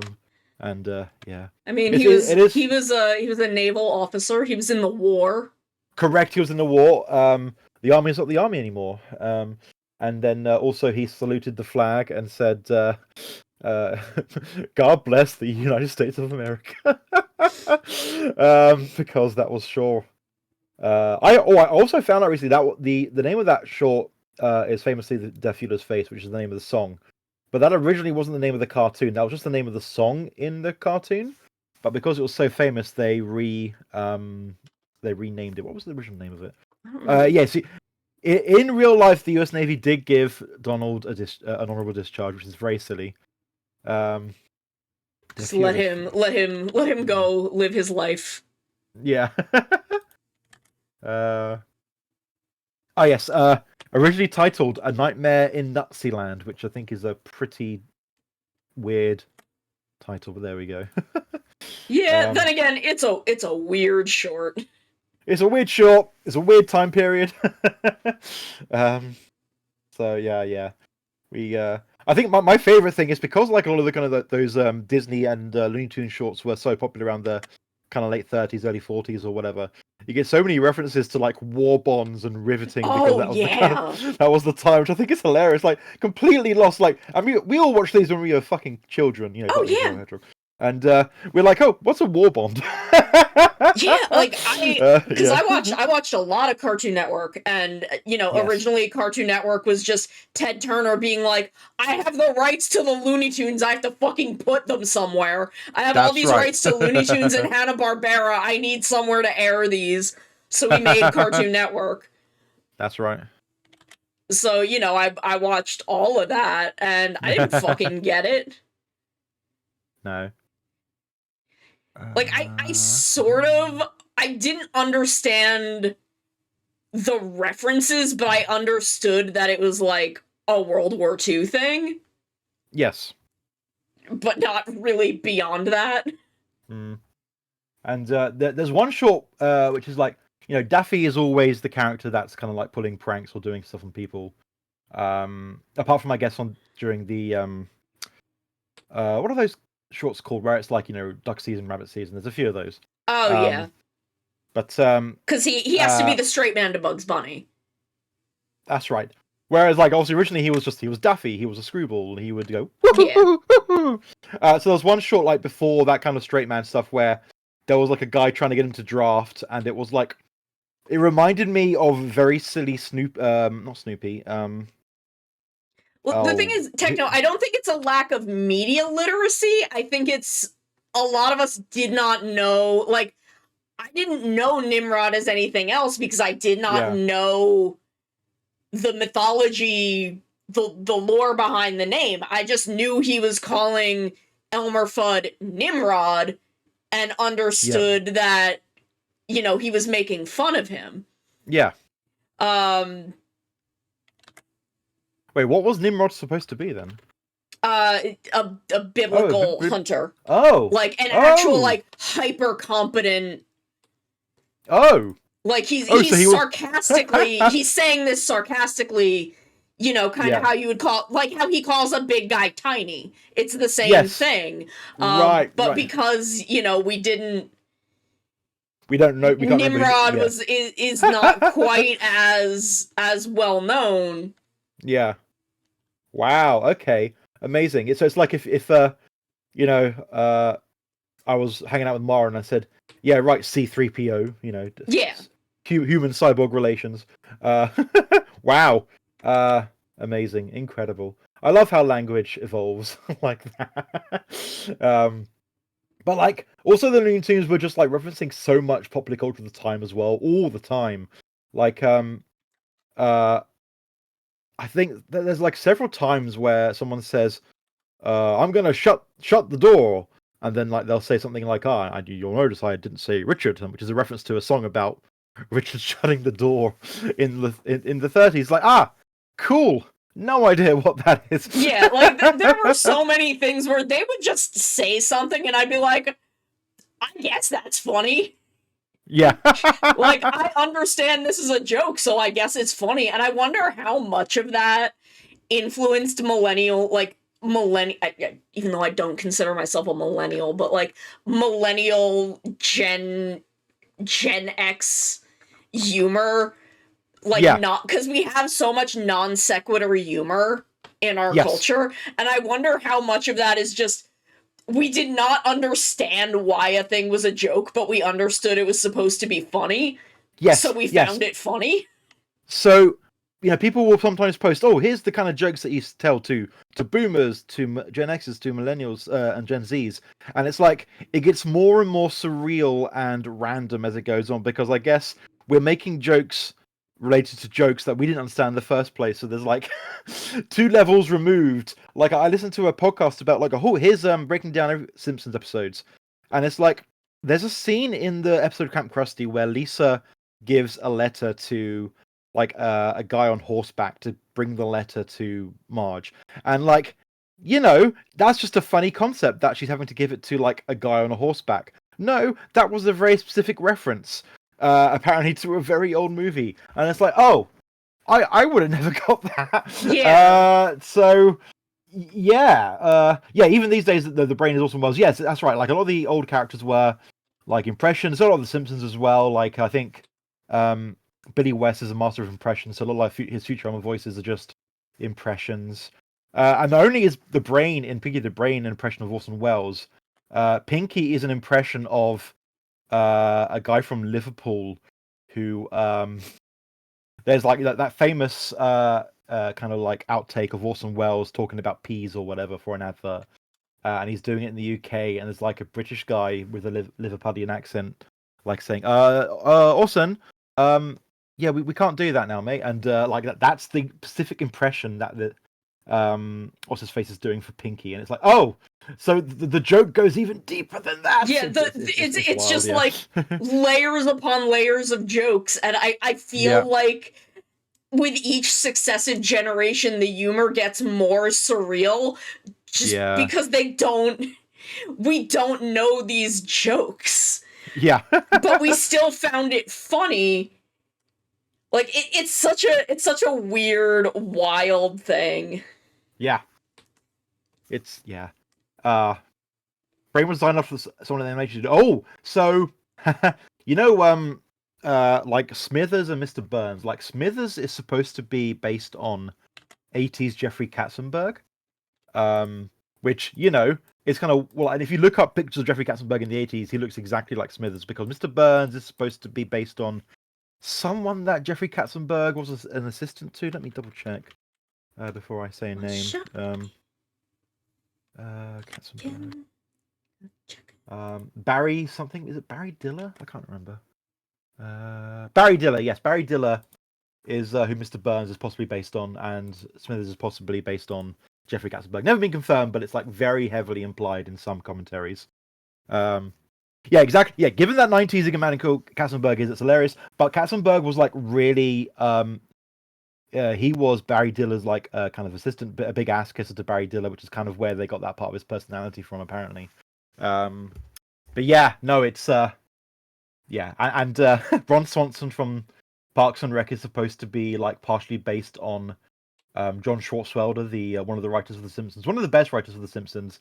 But apparently in real life he's a libertarian crank, which is what Ron Swanson is based on.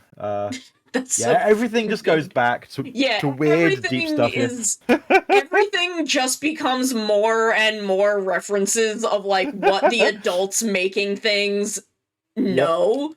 Because even like, I watched a lot of Craig of the Creek, which is a great show. It's so fucking good, and like I get all of the references in it, especially the like older kids who sit under a rock and watch anime and play D&D.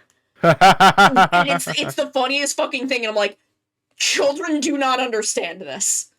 I am so curious how this will influence children in the future, because this is so fucking funny, and it's inherently funny. They don't need to like understand the joke. Yes. It's just I'm just so fascinated by that concept. I do have to take us to another quick ad break, so we will be back in just a couple minutes. We'll keep working on these emotes. We'll keep talking about weird TV humor and the evolution therein, and we'll be right back. We will, yes. Now, find our young friend and guide him to me. I do not have much time left. Fly, Navi, fly. The fate of the forest, nay, the world depends upon thee. No, I don't want to become famous. I just want to be hot. Oh no, what's going on at Game Freak? Who's freaking the games?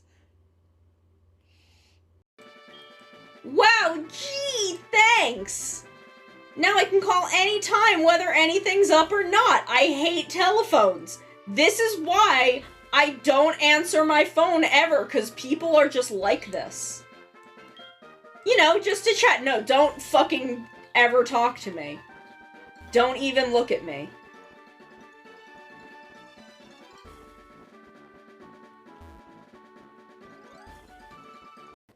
So if you then come this way, over the bridge, this will bring you down to the beach and the graveyard, where I bury my enemies. Koko ni wa yoku kimasu. Oh, I come here often. Oh, I can do a pickup line. Koko ni wa yoku kimasu ka? You come here often? You come here often? I didn't put a tea bag in this tea. Y'all, I've been drinking sugar water for the past 3 hours. I didn't put a tea bag in this. What the fuck? Oh, we are uwooing? Uwoo? Uwoo, I love Uva so much. I love Uva. I love him. Ben 10 ass looking motherfucker. That was where one of my friends did Backstreet's Back. Is that the name of the song? Y'all know what song I'm talking about.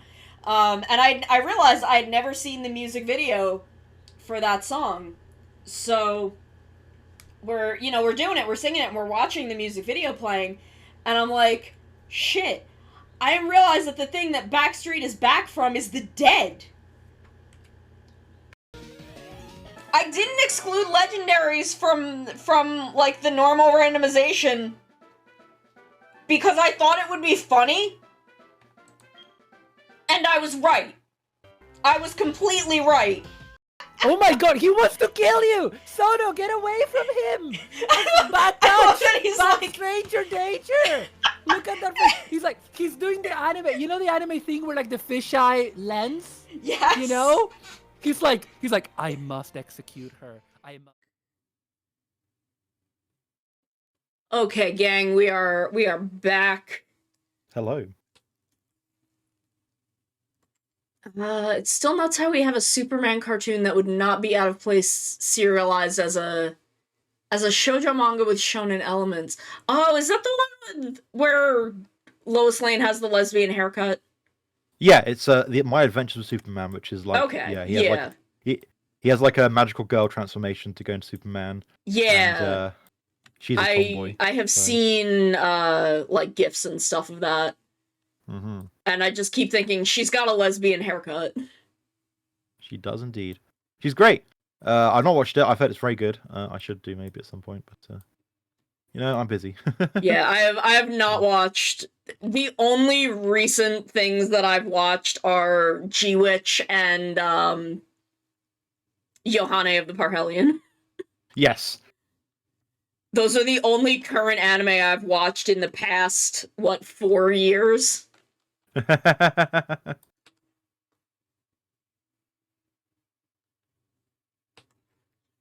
Welcome to Windy City.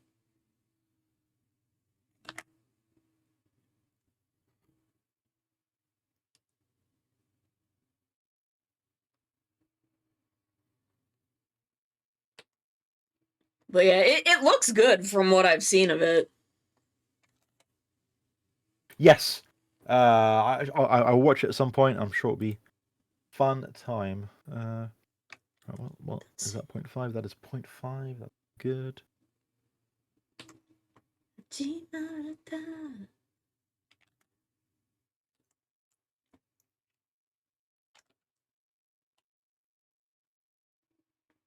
God, I have not watched an anime in so long. Oh no, I did watch. I watched Fudo PI when that came out, so I've seen like 3 things current in the past couple of years. I did watch Fudo PI when it came out, and it was fine. Like, Excellent. if you go into it kind of knowing what you're getting, it's fine. I don't dislike it because they actually made what's-her-face,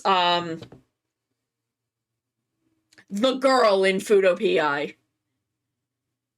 Oh my god, what's her name? I've not seen it, sorry. I forget her name at the moment, but they actually like made her kind of a character instead of just existing to no homo Shotaro. Which is basically all she seemed like in the manga, which I haven't read all of, but I don't know, I actually really like her dynamic with Philip. Tokime, that's her name.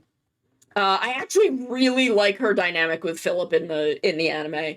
Like, her chemistry with Philip is a lot, like, she has way more chemistry with Philip than Shotaro. Not even in a romantic way. Like, it's just fun to watch them interact.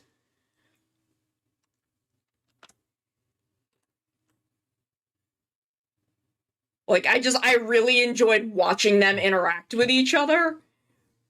And I'm like, man, I wish her role in this show wasn't to, like, be sexy at Shotaro. I want to just see her and Philip kind of banter at each other. Oh yeah, she's like, she doesn't quite know how to handle Philip, and Philip is trying to understand, oh my god, why am I feeling so threatened by, like, why am I feeling threatened by her? I don't understand. And it's like, oh, I also want Shotaro's dick.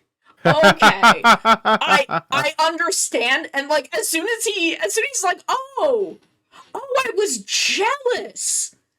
Okay, this is fine then. Fuck it. Fuck this. Like, he's only upset because he does not understand the emotion that he's feeling.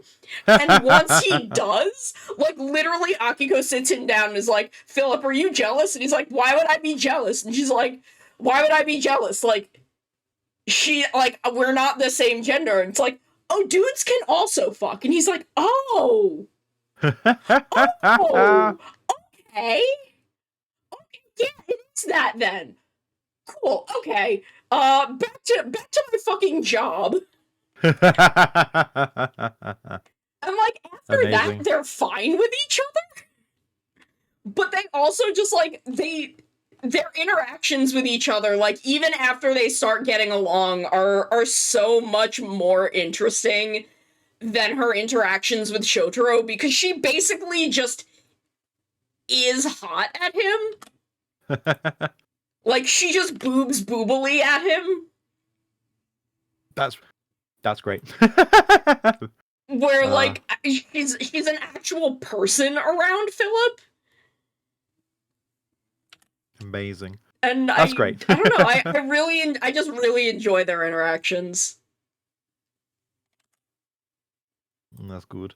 I still hate the villain, though. I still think he's so fucking boring. Oh yeah, you've mentioned that before. He just looks terrible. too much like an anime character.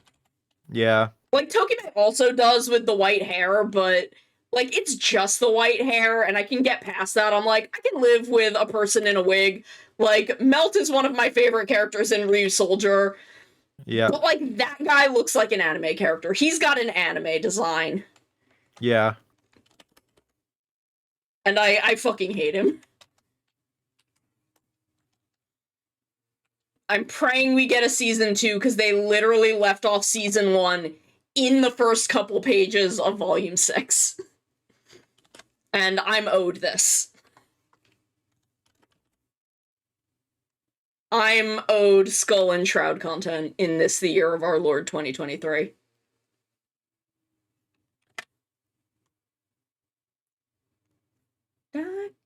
Ni aru samoto.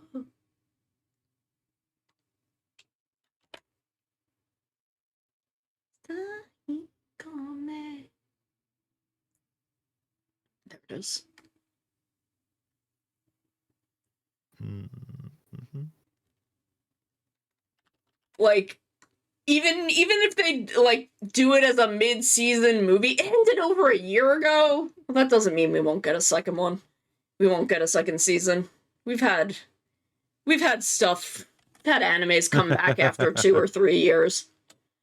Though Yeah, I don't know how hopefully, well it like- did. Hopefully, like Call of the Night. Oh, who's joined? What? My Who's wife. joined? Oh, shoot, my Bluetooth is not working. Oh. Oh Bye. no.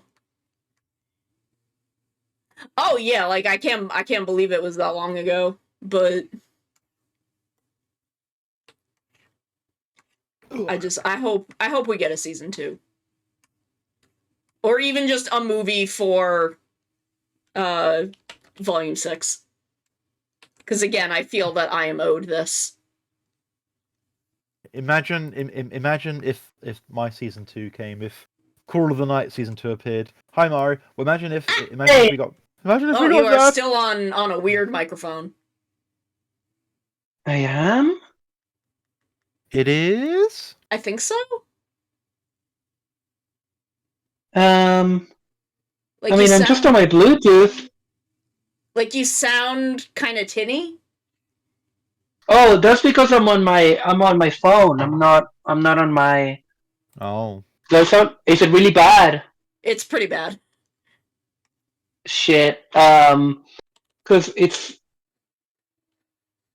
Can I not make it? New Discord interface. New Discord interface is so bad. You can turn it off apparently. Can you? Yeah, I saw someone say I that. don't mind it. There's a switch somewhere in settings that allows you to turn it off. Voice. Anyway, Techno, Input you should mode. definitely check out Gridman Universe. It's very fun. I still need to get there. I still have to watch Dinosaur is the thing. Yeah, Dinosaur's great. Okay, you know what? I'm gonna disconnect these headphones. Bye. Okay, can you hear me now? Yes, it's Is that less tinny, but it's still very muffly. That's weird. Because I'm just on my phone. It should be normal.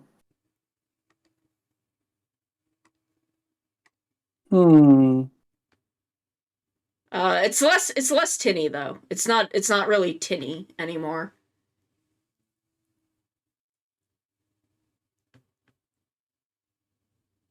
Is that a 5-star? Why is this being such a pain in the butt about magic wand selecting? It's just trying to be an arse right now to you. It is quite a pain in the butt. Right. Okay, should I do looking left or right or up and down? Because up and down's kind of easier. I was gonna say up and down.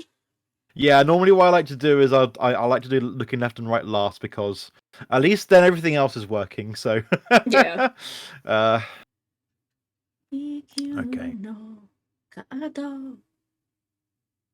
Okay. I'm just waiting for this to select. Ba, ba, ba.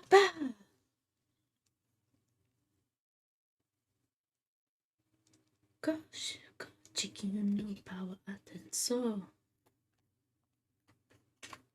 Also, like Volume 6 of Foodopia is just really interesting because it's everything that happened. Hello, Mario. Hello. Is this any better? It's worse. It's What? It's back to being kind of tinny.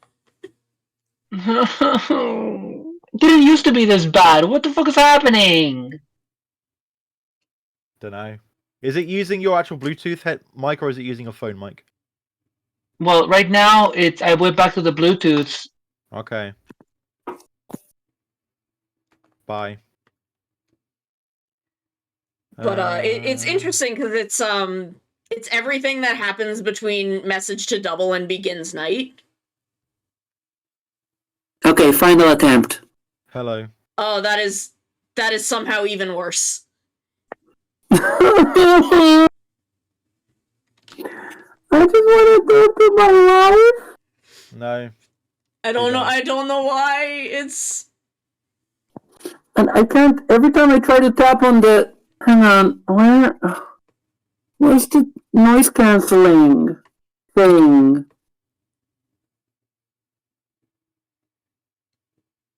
Is that worse? It is unchanged. How about now? Same, unchanged. Also unchanged. Okay, one more try. No, Nope, it is. no. Exactly the Let's same. just forget it. I'm sorry. I was just like, hey, I'll go on while I'm cooking a dinner, but no. No. All right. Thank you for hopping by. Catch you later. Bye. Well, that was Maru, ladies and gentlemen. Big round of applause for Maru. Do I have a My round of wife applause visiting. button? But yeah, so it kind of like answers that question of like how did Shotaro end up like at the agency and like with Narumi and all of that, which you know, that's interesting and cool. And you know, Shroud is in it a couple times. Which, you know, I love that. You love Shroud, yeah. I love seeing my best lady. Am I getting this hair color right? No, it's a little more kinda, I think this might be closer actually. Yeah.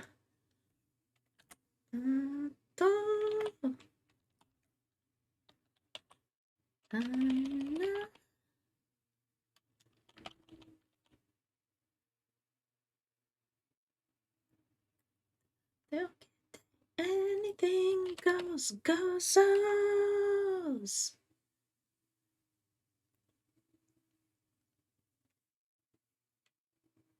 Okay. を探して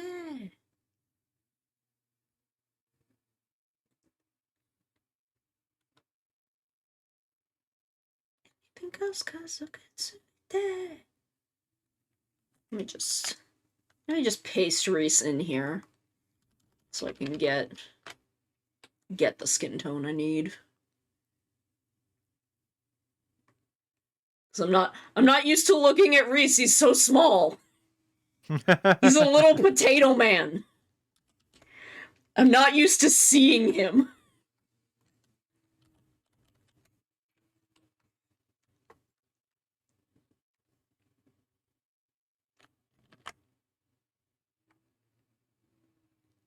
Hungarina every day. Oh, Forza. Again, another one I should watch. There's many Kamen Riders I need to watch. It's very bad of me. You haven't watched Forza? No, I started watching it. I was like, hey, this is cool, and then I didn't finish it. Oh, you should. It's very, very good. It is not without some pretty bad pacing flaws in the middle. But the heart of Forza is so much better than it has any right to be. That's fair.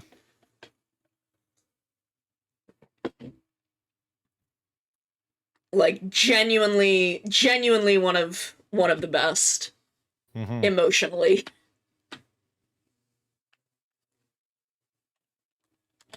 I don't know why I'm still singing Deno. It's because it's Deno. It's real good. It's true. It's a banger. Yeah. It's climax jump. Yeah. We've climaxed and we've jumped.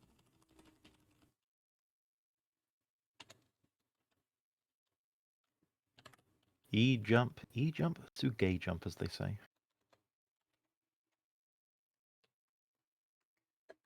Oh.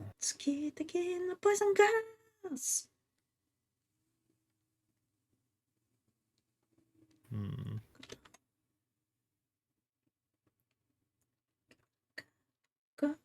Going, my friends. Whoa, switch on.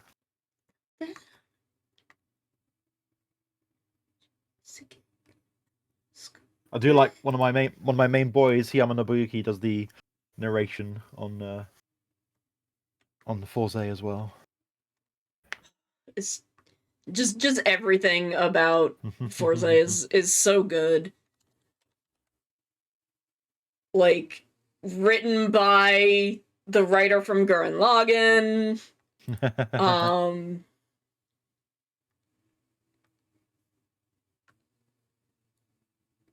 Fucking Amamiya Keita doing the monster designs.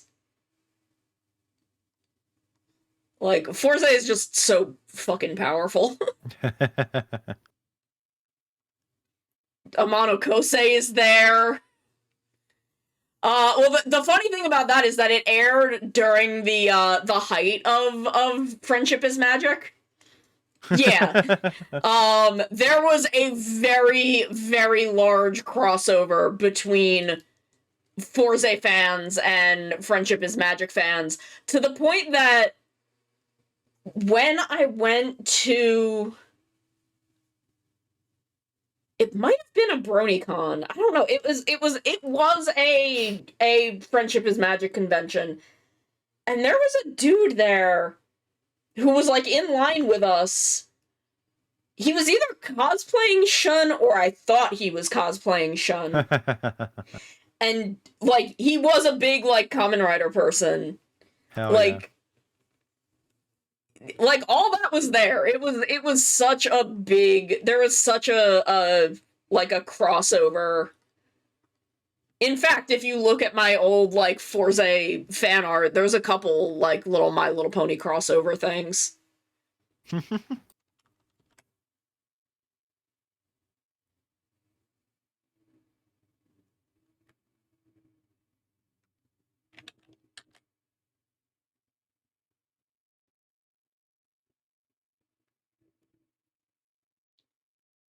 Saw a DGP cosplayer the other week. Nice. I would cosplay DGP Neon.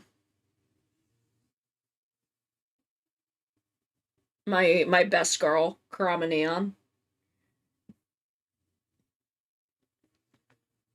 Well, I like the you've seen the SH Fig arts they're doing of the there's the entry form, whatever they call it, which I think is it's kind of cool. I can't quite like that they're doing that, even though it's very simple, I guess, to kind of remake. But still, I like it. I think it's yeah. I mean, if they've made other entry form bodies, all you have to do is swap the head. Yeah.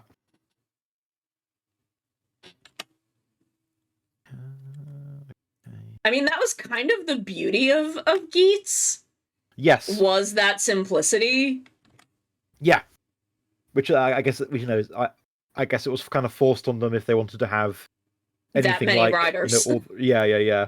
And very smartly just having like say 6 or 7 sculpts and just being able to repaint them for the different styles of like, oh, this is a panda, this is a polar bear. Oh which is yeah, great. she would have a different sculpt than her with any of the buckles. Yes. But if they've made other entry form bodies, hers would be exactly the same as any other ones they've made. So they only need to sculpt one entry form body. Yeah, I think hers isn't even like, it's not like specifically feminine or whatever, because like all the riders are quite slim. So it's not really that different. Not that I could really, I didn't really inspect the. I think they did like another couple of entry forms, but yeah, I didn't see anything. Yeah, they may difference-wise, they may like adjust them slightly due to heights. Because figure arts are usually in height scale from each other. And, entry form Geats, nice. And she's pretty tiny. Yes, yeah. But, that's not something that would require a lot of changing, especially since they're almost definitely 3D sculpted at this point. Yes, yeah.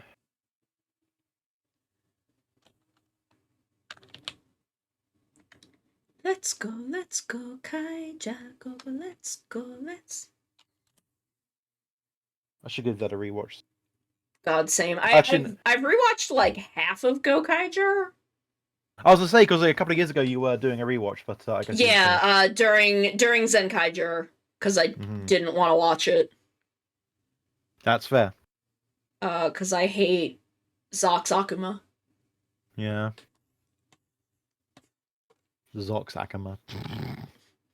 If he wishes. Yeah, and look, we have our thoughts on Vox, but Yeah. I would much rather.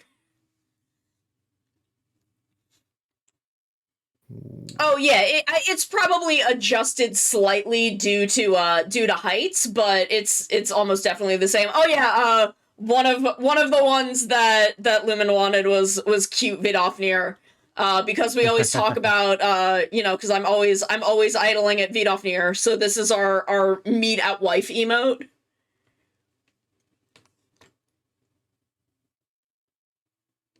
Live among Super Center, let's go. So it's an excuse to draw my beautiful wife. Even though I'm simplifying her quite a lot because this is a Discord emote, so it doesn't need to be extremely detailed. That's right, yep. Yeah, she's very boopable. She's very, very, very boop the snoot. It's very funny because there are so many dragons in 14 that use her body. Like most any of the quadrupedal like dragon enemies that you run into are the exact same body, and they have like 3 or 4 heads that they swap between, and then they reskin them. Like all of the undead dragons are just actually her reskinned. It's not even a different head. Like they have the same horns. So I'll be like in Crystal Tower and get to the Bone Dragon and be like, "Oh, it's my zombie wife." Like here's zombie waifu. I forget the other place that the zombie Vidofnir shows up. There's another dungeon. It's the one where the Shadowbringers stuff for like it shows that there are like Shadowbringers things that show up pre Shadowbringers. And I cannot remember what the name of the dungeon is. Okay.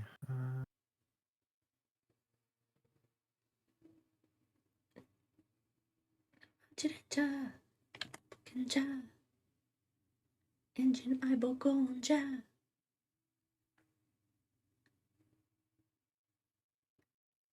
Super Sentai. I'm having stuff thrown at me.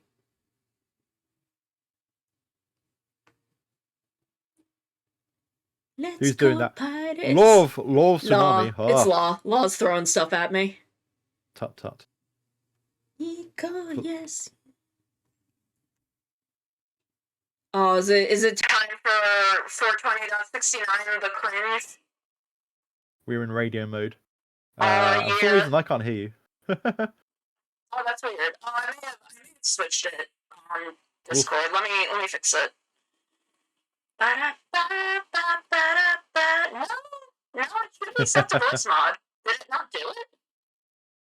No, it did. Weird. No. I mean, I can roughly hear you, but it looks like there's like some kind of I think noise suppression might be attacking the radio voice. Oh, that's very funny. Let me turn that off. Yeah, it might have. Did that make it better? Did that fix it? It did fix it. Thank you. Yeah. Okay. This was the noise suppression. Wild. Oh yeah. At some point, Maru, Pixie, Courage, and I are going to be doing Lethal Company, but we've had to put a little bit of hold of it for the moment because I think people are sick. Yeah. But one day. It's so fun. Yeah. We're gonna have to get all of our little friend group together for it eventually. Hell yeah. Yeah, she's very teethy. She's a very teethy dragon. She's got lots of teeths. She's so cute. We need to put her in another side quest. which is a lot less uncommon than you would think. Surprisingly, she shows up a lot. Basically, like, anytime we have to talk to dragons, we usually go to her. Right. I think just because she's the only one that isn't, like, really in it from a combat encounter. She's just Right. kind of there. She's like always sitting in the overworld, so they can just have you go see her. Where, like, we can't just go see Horace Valgar for some reason. Even though we definitely should have during the Ajdaya quest line. Like, that's his fucking sister. Like, I'm pretty sure he'd want to know about this. But no, we just, for some reason, and like, there's a whole thing where it's like, oh, we have to like get fucking Vritra. We have to get Vritra in his dragon body into the void, and I'm like, okay, you know what's better than one dragon to solve this problem? 2.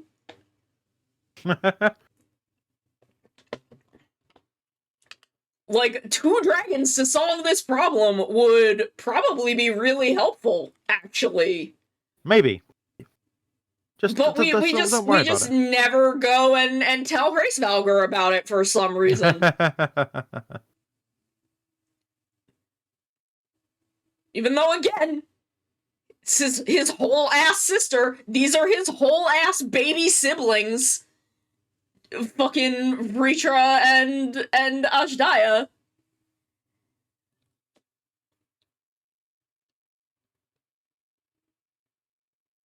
Though I love that Ajdaya is now a little avocado like her dad. Incredibly fucking funny.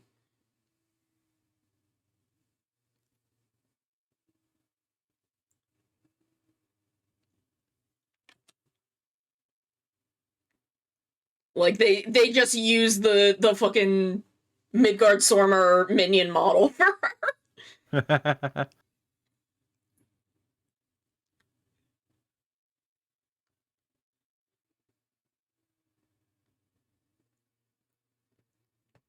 And then I'm like, oh my god, Ajdaya minion, give it to me. I want to hang out with her. I want to be her friend.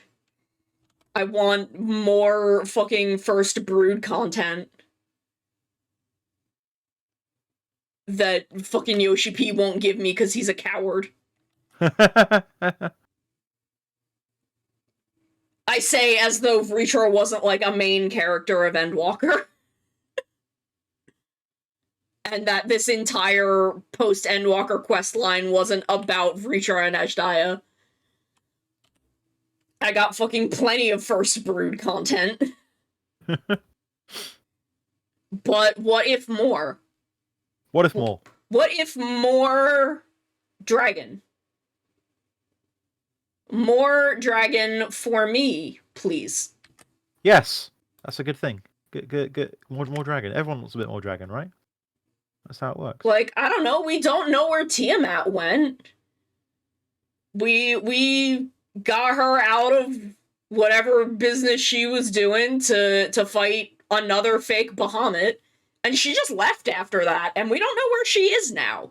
So it's like, where'd she go? What's she up to?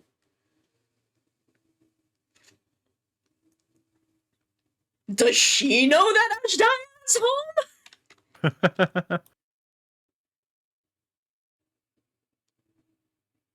I get it. Like, we've got all this dragon business that's still ongoing. Just because we've finished with Horace Valgar and Nidhogg's bullshit. And you know, oh fuck, what is the other sister's name? It's Bahamut, Tiamat, Horace Valgar, Nidhogg, the other sister that I don't remember. Ajdaya and Vritra. What is There. Yeah, there and we go. Stephanie. What is her name? The fucking one that the humans ate her eyes and started a whole fucking war. Hello. Mara's here. Can you hear me okay now? Yes, Yes. now you're fine. Yeah, I'm just on my computer. Fuck Discord. Anyway, what are we talking about, gamers? I am making Zaratosker, myself a that's her dinner. name. I'm Oh, talking Ratatosker. about I'm talking about the first brood in Final Fantasy XIV because we're Oh drawing yeah, Ratatosker. we're drawing my beautiful dragon wife. So I was Whoa, is that I was talking about her aunts and uncles. amazing? Is that Tonkatsu Gaming in there? Yeah, That's Tonkatsu Gaming on Tonkatsu chat. Gaming in chat. In chat, yeah. Oh man, Lethal Company. I really Cap and I and Pixie and Courage, we want to do that, but Pixie and Courage and I are all sick. It's so much fun. We all got sick. Yeah, we all got sick, and Cap didn't, which clearly shows that Cap is patient zero, Correct. right? And gave us all whatever the fuck he had.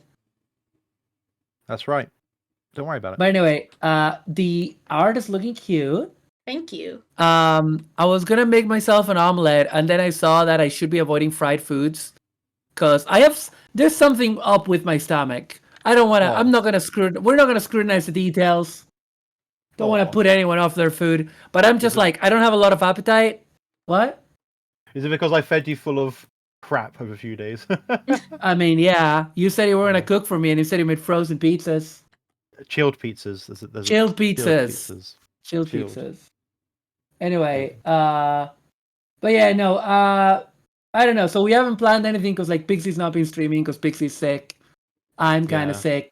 Yeah. I've not been able to do anything. I wanted to spend like a day making a quick video about James Somerton, or at least do a thread. I couldn't. I've just been in bed watching a 6-hour Metroid retrospective because Metroid is great, by the way. Oh yeah, I saw it I here. love Metroid. And my other bit of news is that I've had to reset my Kindle because it would not acknowledge that I uploaded volumes of Jojolion to it, and that will no. not stand. Yeah, that will not stand. Get it? So, so I literally just wiped the whole thing, and just so I can put Jojolion in there. Anyway. Also bringing news for those of you who have followed the Summerton fiasco like I have. His co-writer has quit. Oh, Oh, my no god. And completely distanced himself. I mean, there's some receipts about the co-writer that they, it's the receipts are like him saying, haha, I don't do research, but they sound like jokes. I don't want to... That sound like a joke to me, to be honest, yeah. Yeah, I don't want to make Yeah. assumptions on that, but he's completely distanced himself from James Somerton. He's like, I can't believe all the stuff that he's done. Blah, blah, blah. I will not be working with him anymore. I have nothing to do with this. I'm incredibly disappointed. And Yeah. then linked to the list.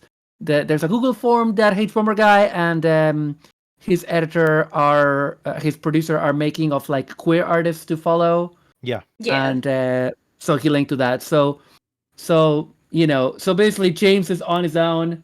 And let me bring you the James Somerton follower decrease update. Yes. Oh! Yeah. Oh! Did he delete his YouTube? No, but he's deleted all his content!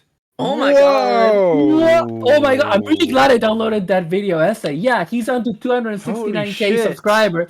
Well, deleted it or privated it all. No, sorry, yeah, I'm looking at his channel now. Like he's Yeah. removed his He's even removed icon, his picture. his picture, his banner, his everything is gone. Everything Wow. is gone, and he his subscribers are 269. Like when all this started, his subscribers were 338. 330. By the way, yeah, so he's lost 70,000 338. followers. Yeah, and but no, he's nuked because he nuked his Discord, he nuked his Patreon and his Twitter, but he had not nuked his YouTube. I'm really glad I downloaded that Utena one. That I can respond to it. But holy shit, I didn't know this. Chat, I'm not playing this up. I promise. I just found this out. Anyway, fucking Rip Bozo, am I right? Yeah, for sure. Oh yeah, Tuxen. It's Emmett Salk with a gun. That was the request for this emote. Was Beautiful. Emmett Salk with a gun, which he has Incredible. anyway, but it's a modern gun. Yeah, let me turn him back on. Yeah, it's Emmett Salk. Because when am I not dunking on Emmett Salk?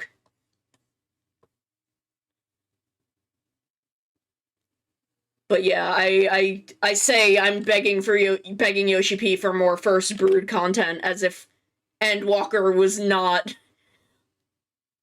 largely First Brood content. Was not fucking the introduction of Vritra, and Vritra's whole backstory, and then post content was like the whole post MSQ was largely Ajdaya and where she is.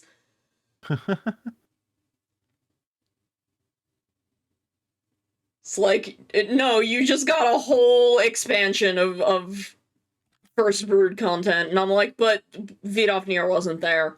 Even though she was in the Crafting Beast Tribe quest line. You go talk to her in one quest. So even then, she is part of the content. And I'm just like, more though, for me. Content for me, though? Did I just? Oh wow, I didn't even flap that one. We'll go back and do that after I do this one.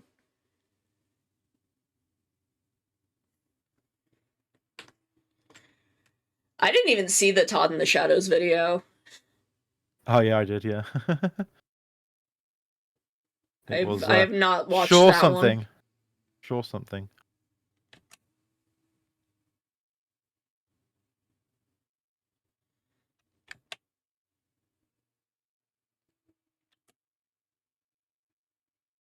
Like, did he bring anything new to light, or was he just kind of confirming?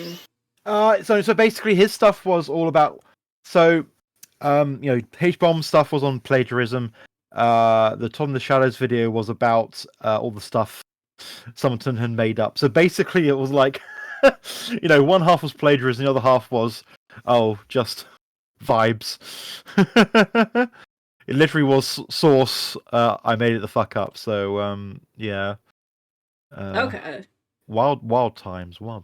Yeah. Imagine just like doing research on your fucking content. Right. There's been a meme going around of like it's the old Gundam war is bad, ooh cool robot, but it's the Gundam shooting, or H-bomber guy shooting Disney adults are evil, and the guy, what does the guy see again? Wow, plagiarism is wrong. Yeah. And I'm like, but what if I like being evil? What if I enjoy being evil? Etc. And it's like, where is the Disney adults part of that? Because I saw because that. I think he's a Disney. He was a Disney adult who was saying. Yeah, he stuff kind of like talked about like kind of queer super... stuff in Disney. So, okay. Yeah. And how Disney was super pro-gay and stuff like that. That was really I saw that bit. I just didn't realize he was also a Disney adult. I thought it was just a thing he talked about in a couple videos and got wrong about. That he did as well, but yeah. Yeah, I didn't realize it was a larger.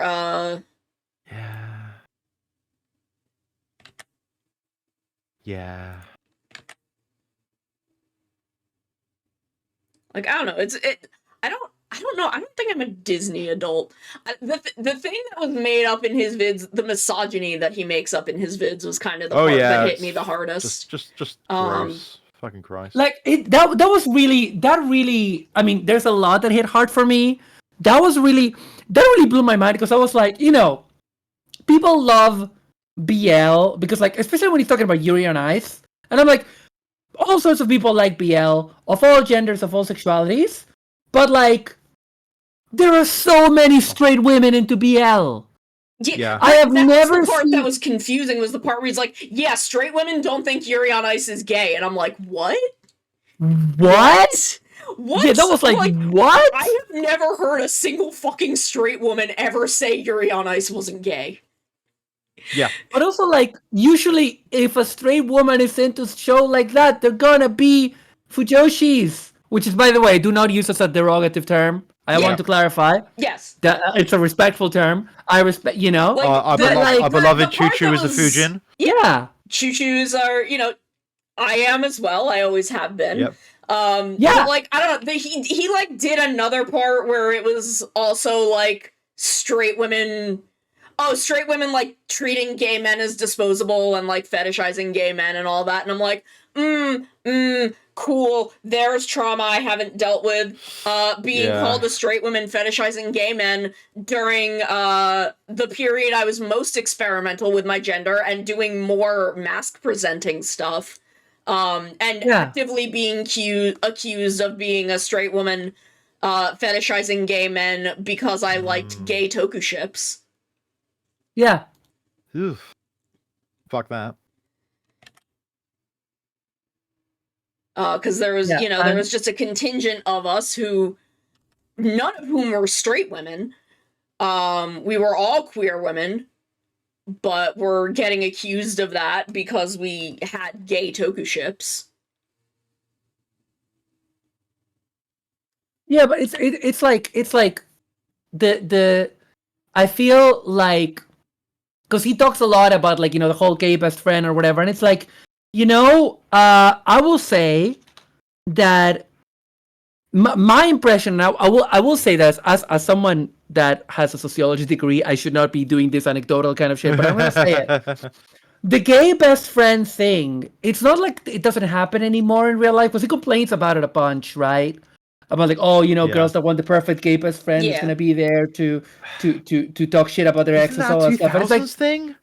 yeah, but it's like that kind of thing. I'm not gonna say it doesn't happen at all anymore, but nowadays, my experience with, like, I have a lot of friends that have kids, and I've, as you guys know, been involved in, like, activism and stuff with people of age. And I'll tell you, the kids these days, it's just like, for a lot of them, it's just like, oh, your mate's gay, whatever, right?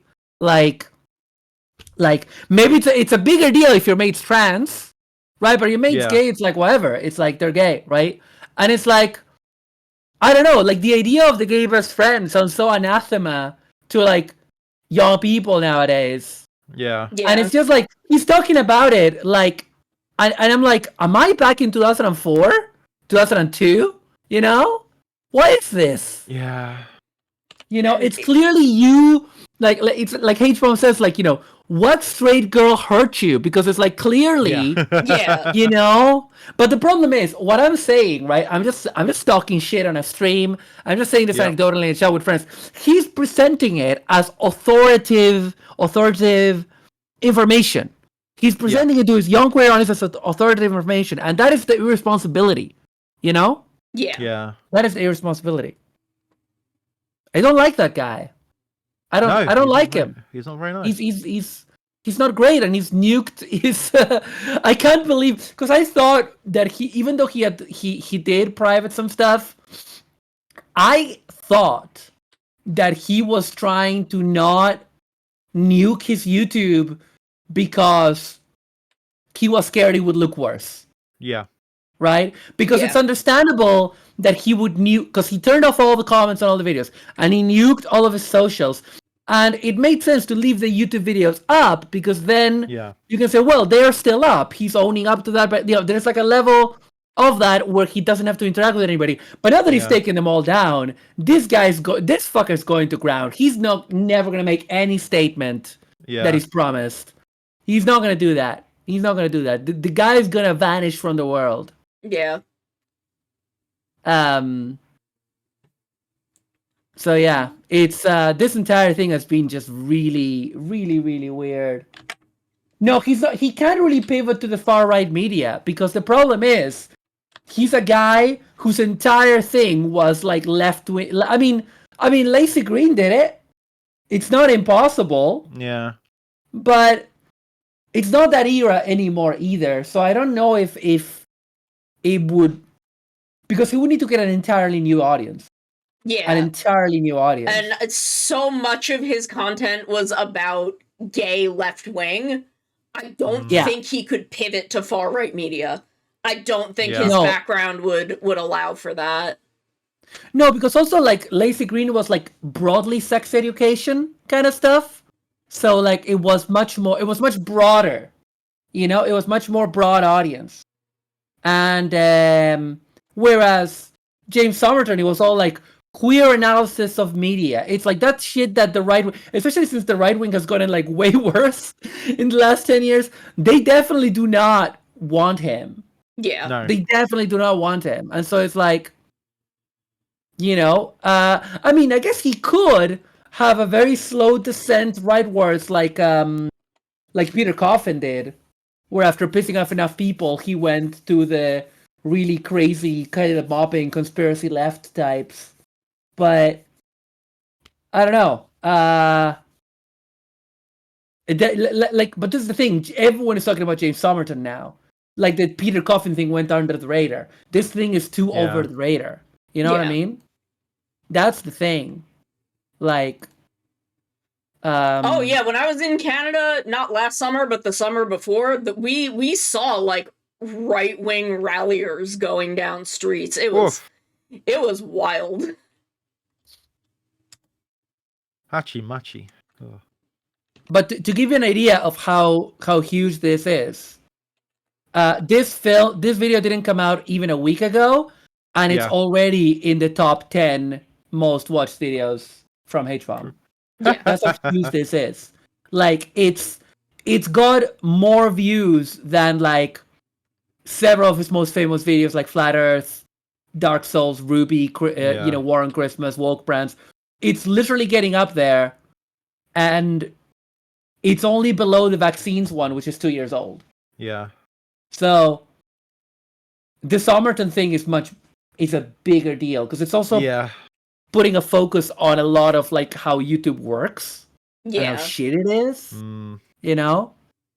Like there's also the fact that he includes Illuminati, which is still a big thing on YouTube right now. Like that is being talked about every day, and people who talk about her are pointing to that video. Like Tipster has talked about him talking about Illuminati, so that's also pulling people in. Like it is not like the vast majority of it is James Somerton, but he's also pulling in people who are interested in the stuff going on with other people that he talks about in that video. Yeah, absolutely. Like, the internet historian thing has been a thing as well. Yeah. Like, he's a thing about the internet historian thing. This is not in relation to internet historian at all, but more that video. So, you know, he has these, like, photo puppets that he's using. Is the dude who died in the cave played by Wendigoon? Is that a question anyone here can answer? I cannot answer this. I cannot answer this. Because it's just like, I've watched that video. I've watched the H-Bomber Guy video 2 or 3 times now. And every time he goes over that part, I'm like, is that fucking Wendigoon? Because Wendigoon he has a very distinct look. Right. And I'm pretty sure it's him. I don't really know who that is, unfortunately. He talks a lot about like ARGs and folk monsters. He has some really interesting series on he has a really interesting video on Dante's Inferno and Paradise Lost. And he did a like breakdown of biblical angels. I see. Which is a really interesting video.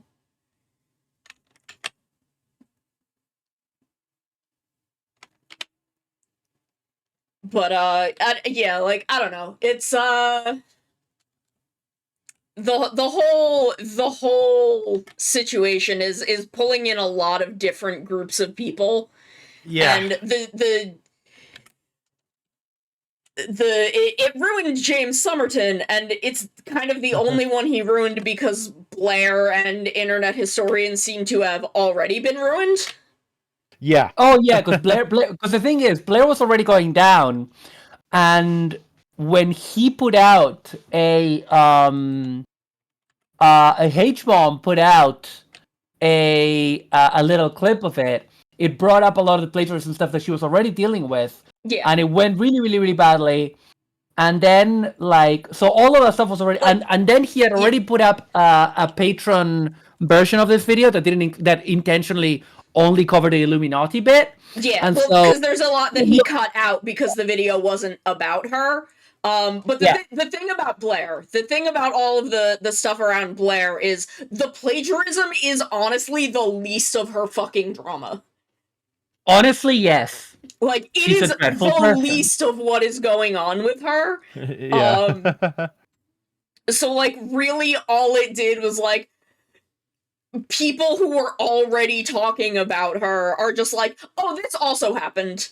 Like, here's how visibly she was plagiarizing and not doing her fucking work, which is a thing that everyone already knew, but, like, you know, Yeah. we all sit down to watch it. Because he didn't only put the other one on Patreon, it's up on H Burger Guy now. Mm-hmm. Oh, no, I watched it. Because I sent that to my mom, because my mom and I used to watch her, and had stopped kind of long before this everything hit. But I sent that to her just to be like, yeah, this is kind of the extent of that bit of it. Yeah, Techno, the plagiarism is literally the least of her problems. No, she's like horrifically like abusive and just dreadful. But in good news, I believe Oz Media won his lawsuit against her. Or at least got enough for the lawyer fees. I'm not really sure, because I'm not following it super closely at this point. Yeah. I will say, on a side note, what Techno was saying about academia. I saw a video. I don't necessarily recommend it because it's a bit like, how do you say, when someone doesn't stick to the point, kind of thing. It's a big, just all over the place. And but this academic was talking about the video, and he was saying sarcastically, but also kind of half not jokingly. He was like, as an academic, I wish someone famous would plagiarize me, because nobody ever hears what I have to say about anything. Because, like, most of us are not going to be Foucault. Most of us are not going to be any famous academic. And also, like, in fairness, I was also while watching that, I was like, I know who Foucault is. In my world, Foucault is a big name. But out in the street, who the fuck knows who Foucault is, right? Yeah. Like, you don't know who Foucault is? What's a Foucault? One of the most important philosophers of the 20th century. Also extremely gay. Unfortunately, I am terrible. So Michel Foucault. No. Okay. What's the point of being middle class for you? At least I got this. We didn't learn about those kind of philosophies in my posh middle class school, so because What the fuck? What the fuck? You know. I anyway. Point is, that guy was making a very good point about like how academia is so forgotten and unknown, and that's like the thing that really bothered me, because I was watching the video with Cap, as we've just demonstrated. Cap is extremely ignorant. Cap is basically like a tabula rasa of knowledge. That's right.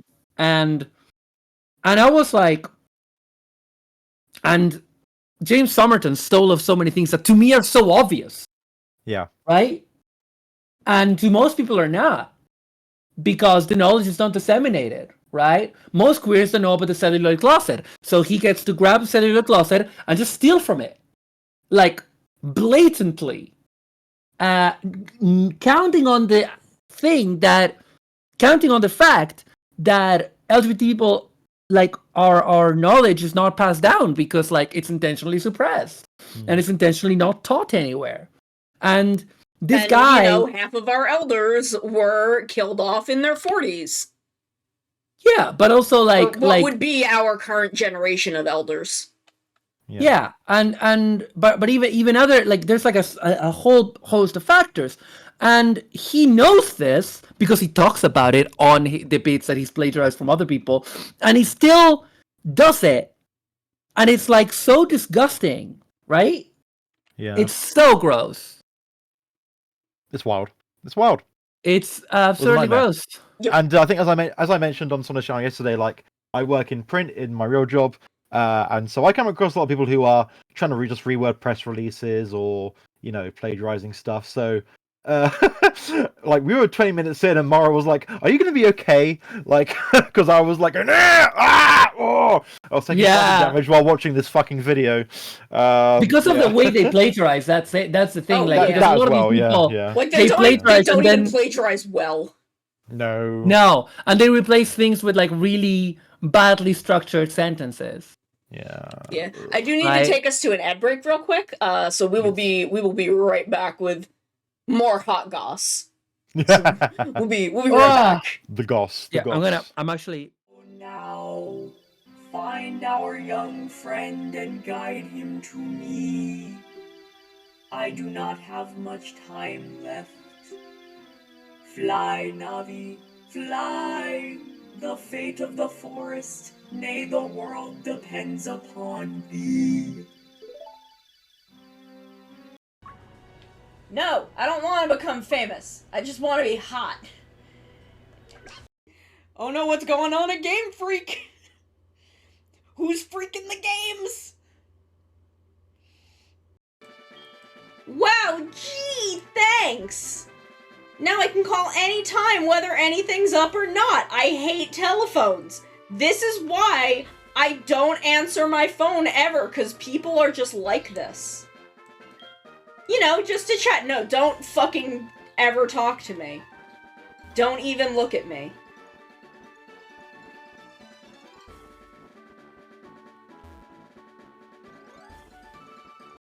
So if you then come this way, over the bridge, this will bring you down to the beach and the graveyard, where I bury my enemies. Koko ni wa yoku kimasu. Oh, I come here often. Oh, I can do a pickup line. Koko ni wa yoku kimasu ka? You come here often? You come here often?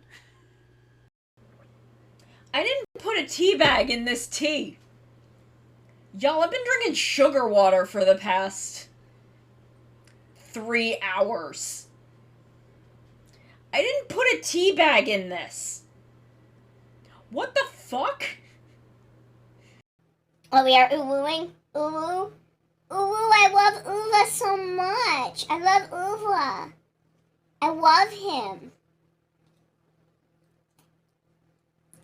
Ben 10 ass looking motherfucker.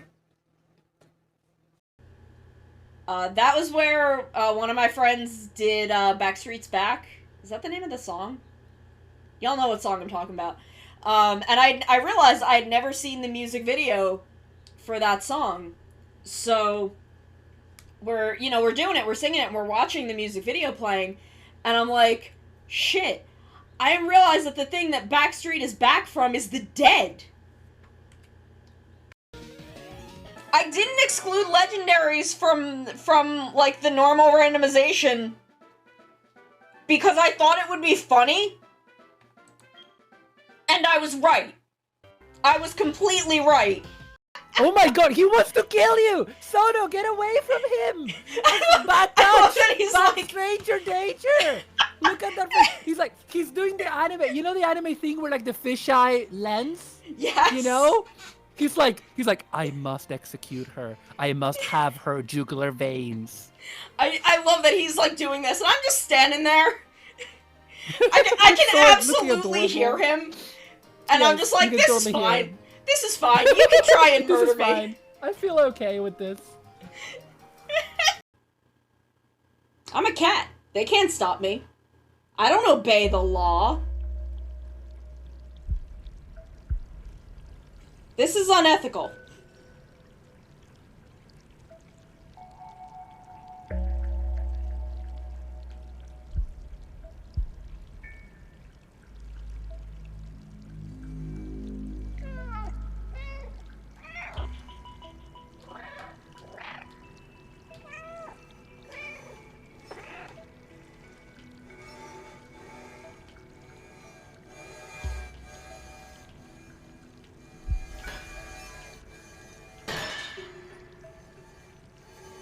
See, I'm too powerful. I am too powerful to be contained by the law. They cannot. Okay, we're back. We're back. Yeah, we'll talk about anything here. I don't give a shit. I'll say any fucking words.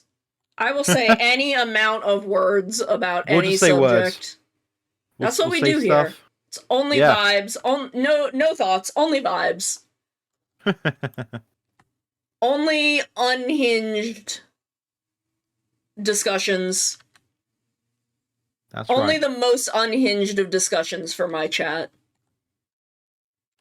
I think I'm gonna. Ooh. This beret on Choo Choo's head might make me go absolutely fucking mad, but it'll look cool once I've got it done. Oh, the little antenna? No, not that the little beret on this model that we did. Yeah. It's very cute. I might have to kill myself after I do it. But sorry, I mean I didn't say that was very... if you in need Minecraft. Yeah. No, it's fine. It's not your fault at all. It's Oh, is it it's just the shape. is It's it fine. just the weird shape of berets in general? Just the weird shape, yeah, because it's not symmetrical. I mean, like I can do it. I'm playing it up for laughs with an LARFS. But I think I'm going to call it a day on this. I've got a nice up motion, if I do say so myself. And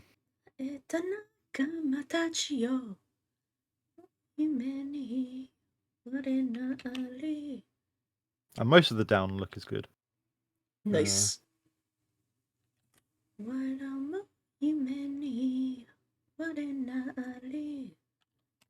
So I sometimes get enamored by how 3D sometimes something looks on live 2D. Anyway, control save, otherwise I'll cry.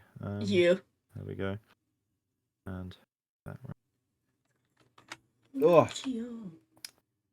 But yes, I've not watched anything else. I keep seeing the odd video with other bits and pieces to do with it. I'm like, how deep is it going to go? Like, I don't want to get into quote unquote drama YouTube, which is like a place that sounds terrible. It is a terrible place. Every now and then I will, like, I've watched a couple of things because I've kept track of the stuff with Blair and yes. Blair is Illuminati, yeah. Illuminati, yeah.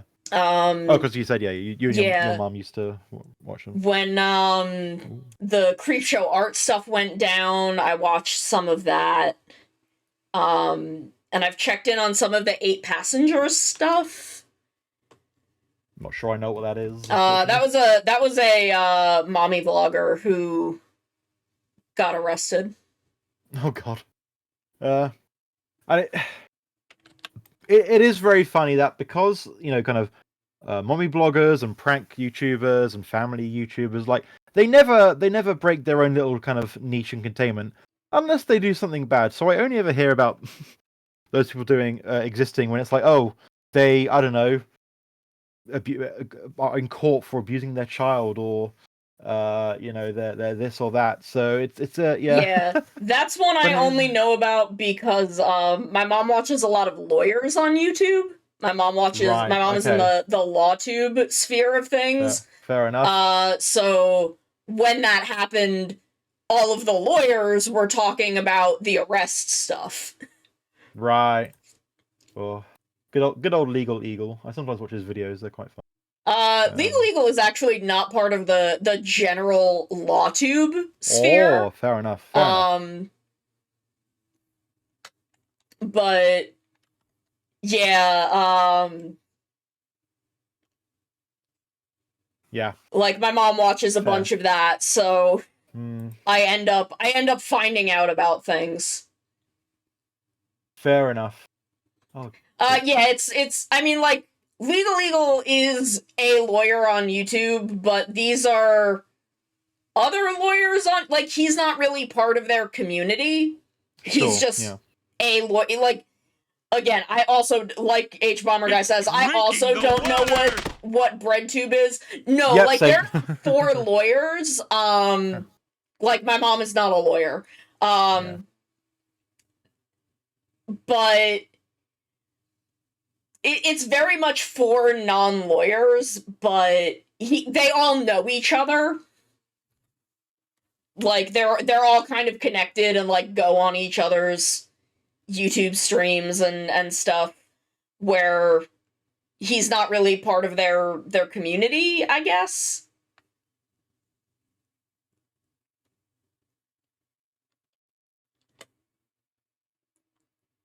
Yeah, just chuck in the lockpicking lawyer in the in the mix as well, because yeah, even though he doesn't do any lawyering content apart from perhaps warning you what you can and cannot pick the locks Yeah. of. Yeah, he's very much part of BreadTube. Yeah. Whatever the fuck Whatever that BreadTube is. Yeah, I don't understand. I've read an explanation of what BreadTube means, and it's a, like, bread and circuses leftist thing. Oh, but is it? Oh, I don't Christ. think they gave themselves that name. Oh, absolutely not. No. I feel that is very very much just a thing that has been assigned to them. Yes. It's like how people started using Walking Simulator to as an insult towards certain games, and now it's just the term for the genre. But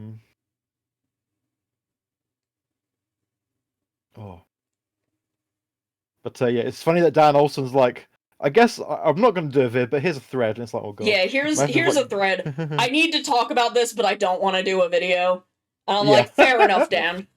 I mean, his stuff was just like how, like, it was a bit skeezy the way he was just buying expensive equipment, I guess. It's like not worth a video, I suppose, but yeah. Yeah, his was less about, like, the plagiarism and more just, this dude has always given me bad vibes, and I saw some red flags. Yep, just adding texture to the whole thing. Yeah, wild. I'm glad this seems to have finally put this guy Somerton to rest. Like, well, I say that he may just pop up in like 6 months' time and just like pop up under the radar somewhere. Yeah, because there are plenty of people who have been like giga cancelled, but like not even like gone right wing, just like done the same stuff, but they've managed to kind of maintain some level of audience. Like Babylonian, who was Nick Robinson, who did writing for Polygon. Nick Robinson. That I was okay. The reason everything he did was awful. Yes. I was so mad because Cool Games Inc. was maybe the best podcast ever made. Yeah. I don't think I listened to it, but I heard it was good. It was so fucking funny. And then he did that video, which was supposed to be very good on the McDonald's DS game, and I was like, yeah, I'm not watching it. Yeah. And I was just like, God damn it, now I'm not gonna get Cool Games Inc. anymore. Boo. Which, like, the only reason I was like that is just because I had no real dog in the game otherwise. Yeah. I had no horse in that race to be mad about. I've seen a new wave of Mark Miller stuff. Oh yeah, he's been associating with God, whatever Comicsgate people were, like Evan Van Schreier. I think that's his name. Like, I don't know. Yeah, I don't know much very well about any of that. I probably did at the time because I was very in my immediate post-college years when I was more part of the comics sphere. Yeah. I was more involved in all of that. Yeah. And Techno, I agree with you. I think Mark Millar is just very overrated. He like his thing is just what if thing but fucked up. And it's like, oh, cool. Which is a thing that I do not care about. I'm like, What if Thing but not fucked up, actually? Yeah, That's what I'm interested in. What if 'cause, like, Thing one but of his- not fucked up? I guess one of the most famous properties is like, Kick-Ass, Oh, yeah. which is weird because like real life, quote unquote, real life superheroes existed way before Kick-Ass, but like there was like a new wave of them after Kick-Ass, and when I say real life superheroes, I mean people who would like pretend to, like, I think Phoenix Jones was one, like people who Yeah. would, like, dress up and pretend to be vigilantes or whatever, and yeah, just a nightmare. But anyway, he's not. Although that film did give us Chloe Grace Moretz, so that's pretty cool. Anyway, yeah, stuff that's violent. Kirkman does a lot of that, but that stuff is good. See, I'm really bad with comics anyway. See, like, when Pluto came out this year, the adaptation of the manga, and on the surface you could feel like, oh god, it's just like, ooh, what if Astro Boy was edgy? And it's like, that's really not what it is. It's like this incredible kind of like incredible sort of like, it's very human, lots of humanity. Oh yeah, very Pluto is a nice. whole. So good. I enjoyed it a lot. Yeah, Cody Gundam. It's a shame. Well, that's it. No, it's not a shame. But like this year, we've had Source no Frien, Frien Beyond Journey's End, and Pluto, and they're like all timers really so far of anime. Very, very good. And I mean, I have the all timer Sentai of King Oja as well. Oh yeah, an all timer. Like King Oja is such a wild creature of a show. Like, King Oja is on a level like kind of unfathomable to me. Yes. That it's happening. Yes. And like, okay, here's a question: would you consider it more of a traditional Sentai than, say, Don Brothers? No. Okay. Actually, I would consider Don Brothers closer to a traditional Sentai than King Oja. Fair enough. Yeah, I think it's an interesting question because they both do very different things, but yeah, like the thing is, Don Brothers is very much Sentai through the lens of Toshiki Inoue, but it's still Sentai. It's just this very weird man's very weird Sentai, where King Oja is. Like, to a degree, it's barely a Sentai. Yeah. That's true. It's this very strange... I don't even want to call it a political drama. It's so many things.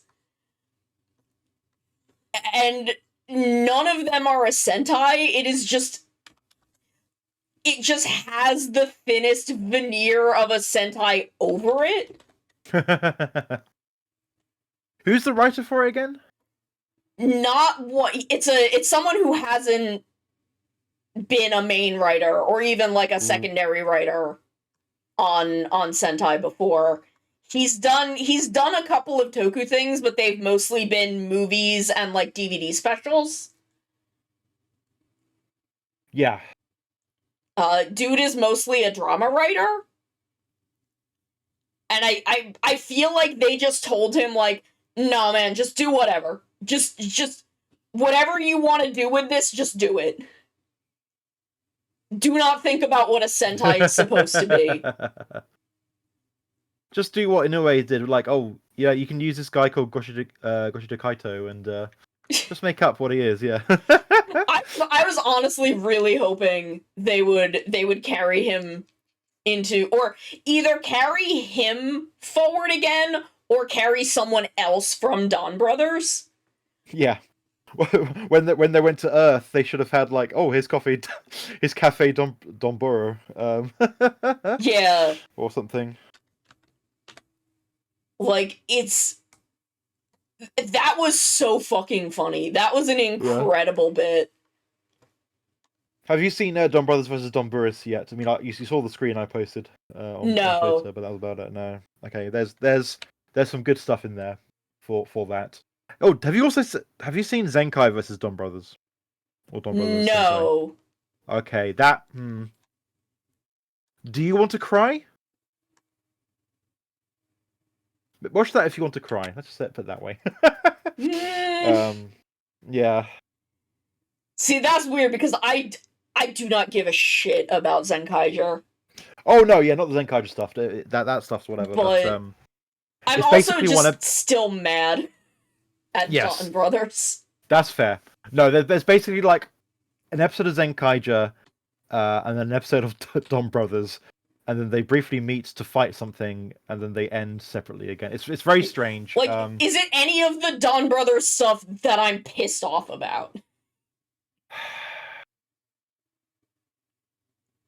I can't. Maybe I should go back and rewatch it. If it was the Miho stuff, it was very. Oh wait, this would be Zenkaiger, so it would still be pretty early on, right? Or is it post both shows? Sorry, it's post both shows. Okay, then. So unfortunately, you may have. Do I have to deal with Tsuyoshi and Natsume like being? Do I have to deal with that? You know what? I might just make you an edited down version without also all the Zoc stuff in Zenkaiger, so that you can just watch it and double check if it has any of the Miho and Tsuyoshi stuff, which I'm not 100% sure it does have much of.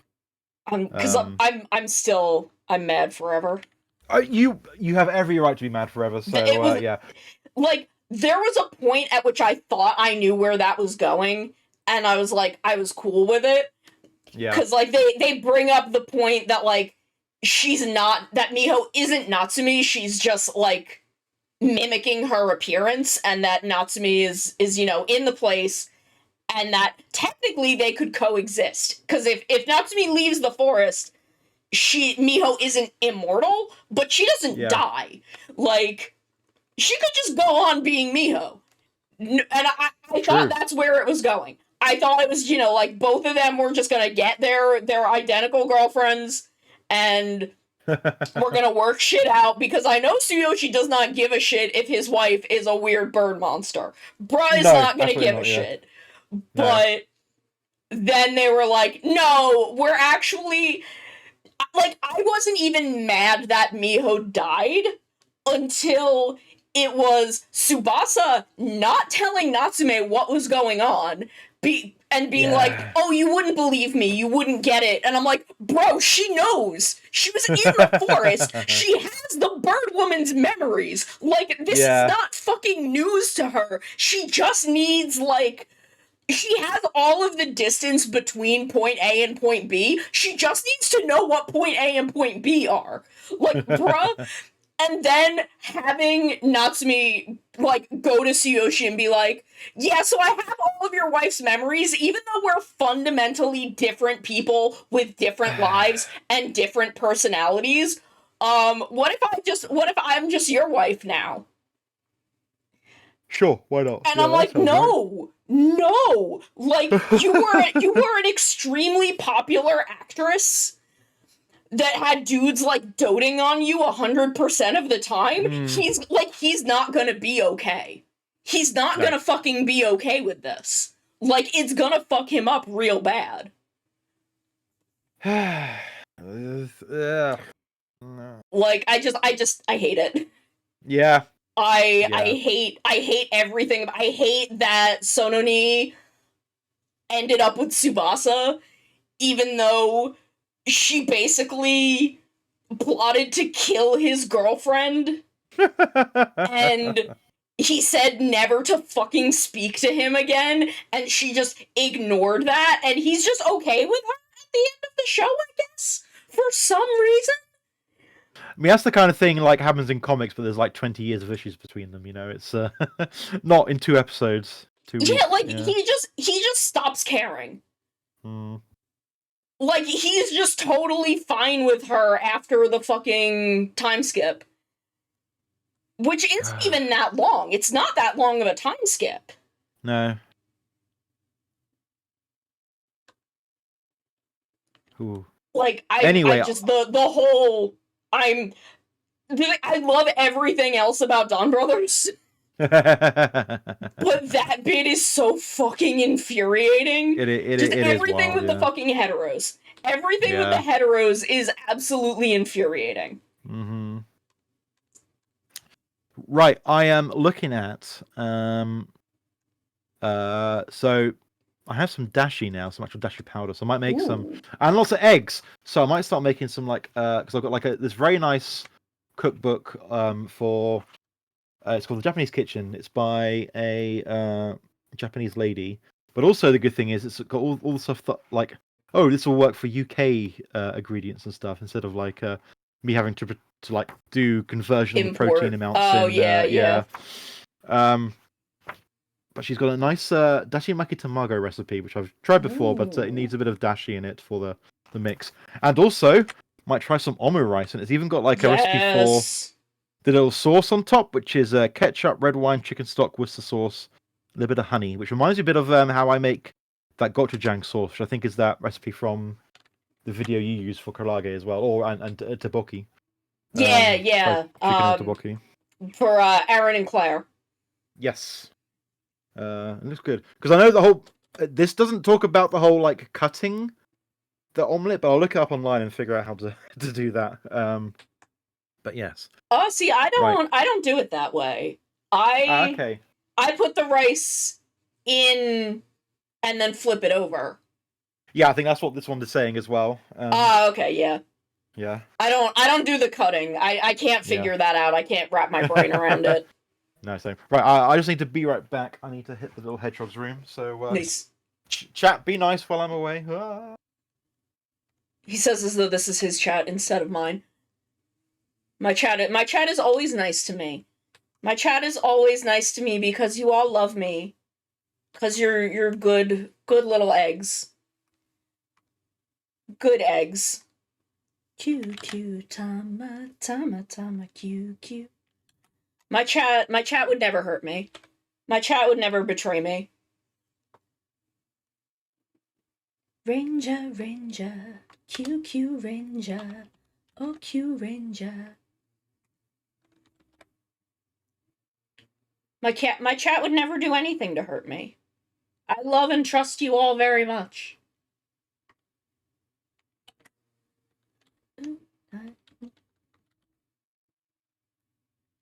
It's drinking the water! Thank you. Oh my god, I'm so fucking excited to watch Gotchard. I know I keep bringing it up, but I'm really excited. I'm just really excited, chat. Sabimaru is my baby. He's my little guy. He's just a funny little guy, chat, and I'm worried about him.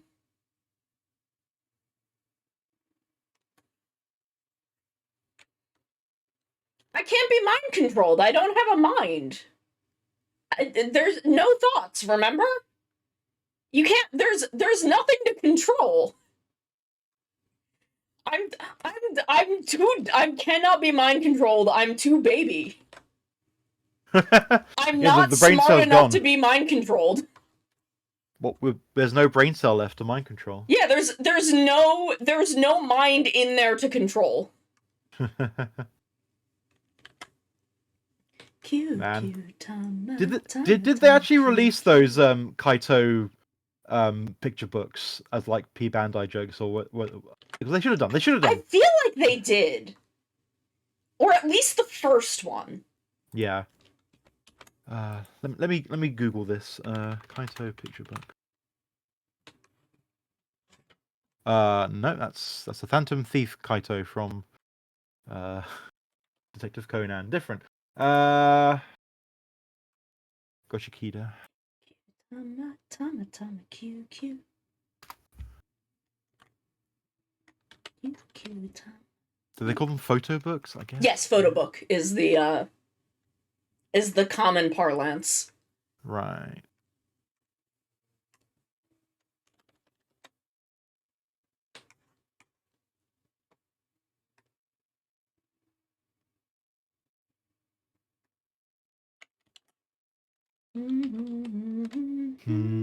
Unfortunately, I cannot see. I thought they did, maybe, but yeah, I can't see any. Maybe I'm googling incorrectly, but I cannot see if that was a thing that existed. Check Upsetting. the Petsu Toys Japan's photo book department, or like photo book okay. section. That's a good idea. Good Petsu Toys. Like, because I feel like if there was, it's something that he would have had stocked at some point. Yeah. Category: photo book, character book, Super Sentai series. Let's go. There you will.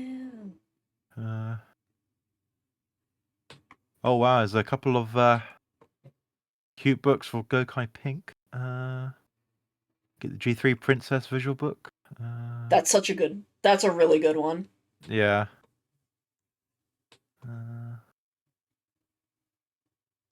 I can't believe they went as hard with G3 Princess as they did. Like, It's fun, if it were current era, I'd believe it, but like... Yeah. And they brought them back for that Space Sheriff Van crossover. Though, like, part of me now, like, having followed Now Aikawa for a while, is not totally surprised, because she seems to just... If you just, like, say Kegalesia 3 times on the Toei Studio lot, she will appear. It's kind of one of those. God, it's... what was the... I'm trying to remember what V Cinema it was. It might have been the one with the acting troupe for Kyoryuja. But there was one of them where it was just like the cast and they came back and like a load of kind of said past Sentai actors had a bit of a cameo. And there was like there was a video on the DVD of just them doing all their henshin poses. And oh no, not yeah, that wasn't Kagalator. That was Gon Silver, who was like, oh yeah, because he was Kyoryu Gray. Yes. Because again, he's another one where if you just say his name 3 times on the Toei Studio lot, he will appear. Absolutely, yes. Ooh.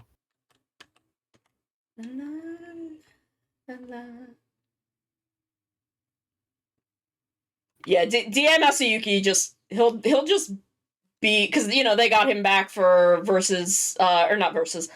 Strongest Battle. Yes. He just pop along, yeah. he'll just be there. He just likes to do it. I'm so hopeful that we'll get Boken 20. Oh yeah, that's oof. Can you imagine? I don't know how likely it is. Yeah. But I just hope. Yeah. Well, I guess the next one is hopefully a Magi 20. Yeah, which I'm not sure, because I don't know if Magi Blue lives in Japan anymore. Ah, okay. But I don't know, if they ask, she might come back. Yeah.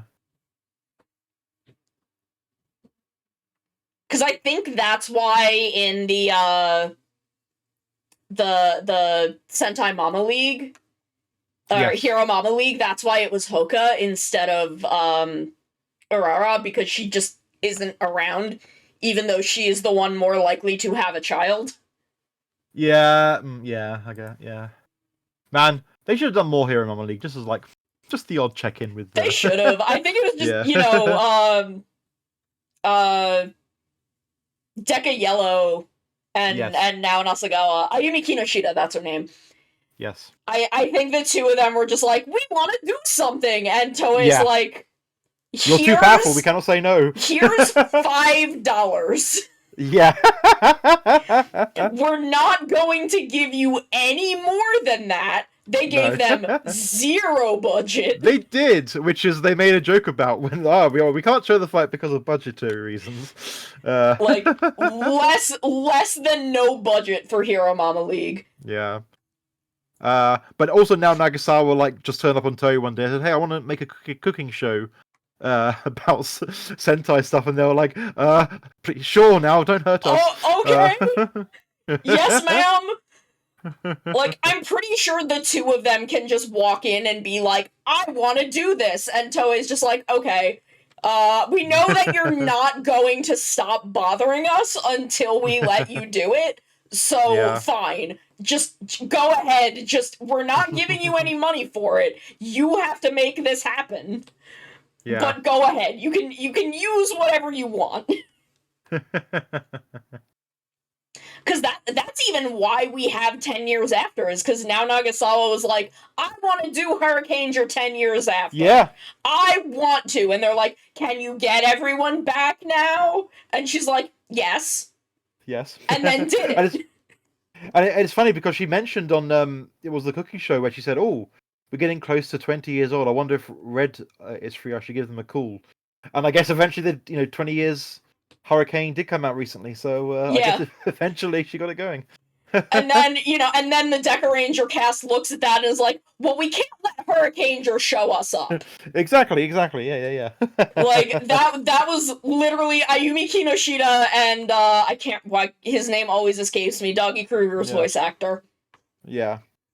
Massively prolific voice actor, just being like, Yes. well, if they got to, then we should get to. And Toei's like, well, you're right. Yeah. Man, I wonder what the most popular of the 10 years after one was. I still think I Deca want 10 to is say it probably was the best Deca one. 10. Yeah. That's been my favorite so far of them. I mean, like Gokai is a close second. Yeah, Gokai 10 is really good, but really strange. Yes. Which, unsurprising, because it's Sho Aikawa, and he is a strange man. Ooh. But, like, what a weird fucking plot for a movie. Ooh, have I talked to you before about the Sonic Amateur Games Expo? No. What? It is an indie kind of game expo that runs like every summer. I did it my first summer streaming. I forgot about it last year, and I did a collab with Sierra playing some of the games this year. They've just announced a surprise Christmas Sage. Ooh. So because the theme this year was nights, so I'm guessing they're going for like a Christmas nights thing. Yeah. So I guess that'll be one of my streams next week. Let's have a look. Oh, what? What do I need to... Okay, the website doesn't work, so how am I supposed to get this? We have streams. Okay, well, you can't actually physically get onto the website yet, so Yeah. cool, I guess. But anyway, yeah, yes. I wouldn't be surprised if Go On 10 was Sosuke's actor, whose name I forget, and now Aikawa Yes. being like, we could do one of those. Yeah. And just making it happen, because again, he very, very actively posts Sentai stuff. Hell yeah. Wait, he was in Super Sentai Hero Battle, wasn't he? Yeah, he was with Boken Silver. He was, yes. Eating veg. But like he posts in the Sosuke costume like all the time. Hell yeah. He's very, very actively still like active in Go Onger. And again, if you say Kegalesia 3 times on the Toei studio lot, now Aikawa will manifest. Yeah. Wonderful. Right, I think I'm gonna have to leave you here and head to my hedge bed. Enjoy the rest of your Emote. Yes, thank you for coming by. No problem. We will probably... I think we have one more that we need to ink and flat. Yes. So, what time is it? 6:30? We can maybe at least get it inked. Do it. And that way, on Sunday, we can finish them up. Wonderful. But Right. Thank you for coming and hanging out. No problemo. I will chat to you later. Bye. Bye. Ranger Patora Inja Showdown. What, posture checking? Supposed to do that like 5 minutes ago, but this is fine.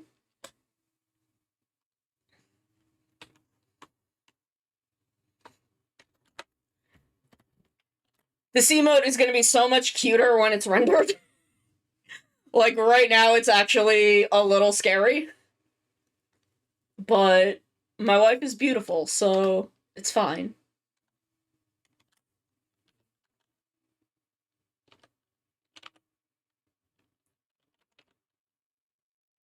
The blue button, run if you can. Anywhere you are.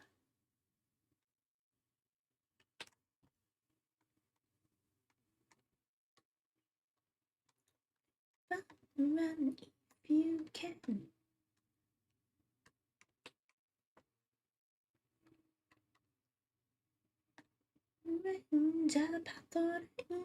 Showdown. Oh, Lupot. That's another thing I'm gonna do a whole ass video on. Is just where Lupot went wrong. Go fighting Rue before growing up. Keshite Kizuna wo akiramenai. Mirai o toramaru. Yeah, it's time for teeth. She's got such cute little teethies. Teethy weefies.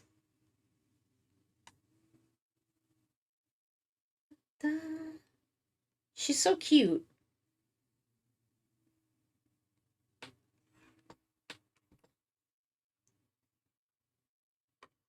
As I again beg Yoshi P, there was a user survey a while back, and it was like, oh, what do you consider your home aetheryte? And I'm like, Annex Shrine.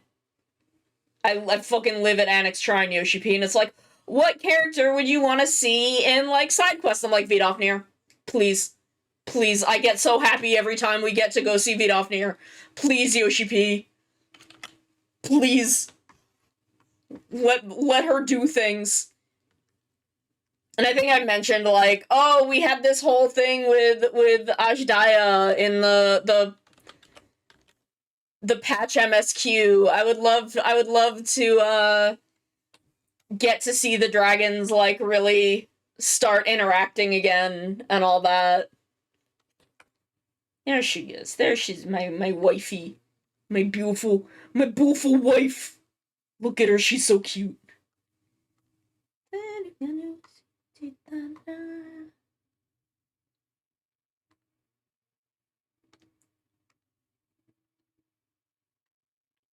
I'm just like, please, Yoshi P, my wife. My wife, Yoshi P. Did I give her... I didn't give her the outline. Okay, let me do that quick. Oh,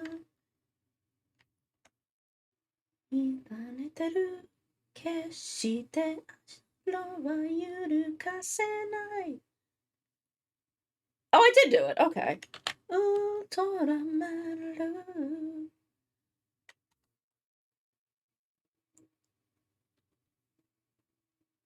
Oh, thank you for head pats.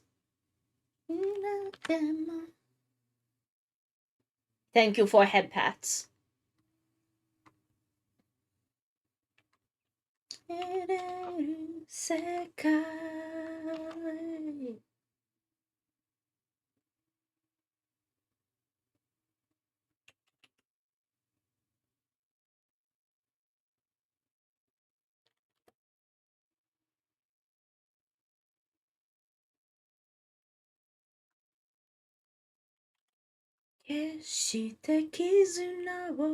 Nice! Oh my god, homemade Crunchwraps are so good. I haven't made a homemade Crunchwrap in a while. Oh my god, they're so good. Nice! Nice, nice, nice. I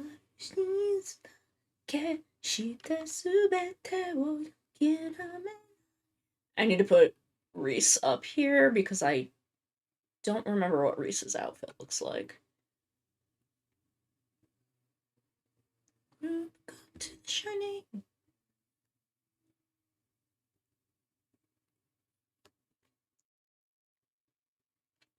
Actually, I don't think this is Reese's default outfit, even.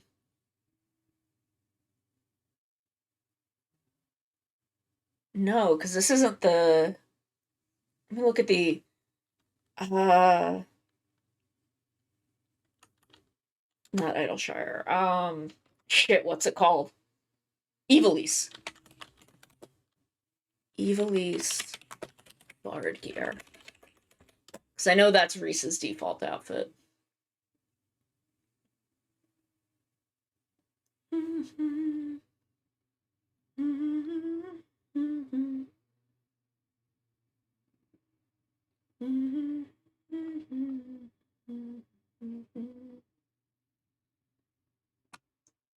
Evolution is that the bard? What is the bard set? Oh, I don't even know which one it is. Evilise Bard. Okay, here we go. Thank you, Eorzea Collection.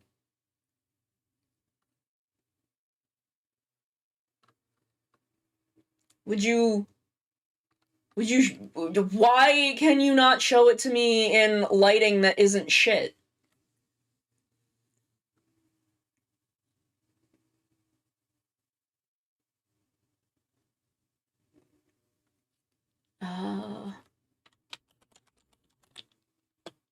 Orbon Bard gear.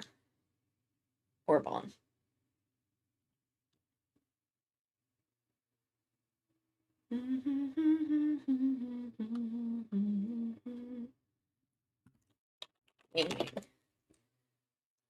Stop showing me group chats! I don't know which one is the fucking bard! Oh my god, I'm just trying to find the fucking...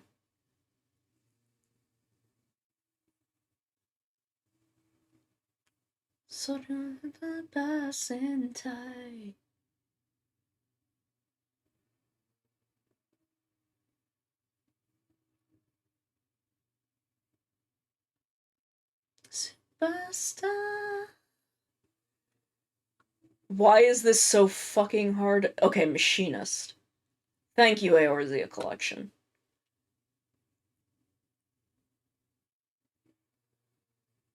Okay, well, the jacket is the only part that's important, so... Evolution Sky Pirate Jacket.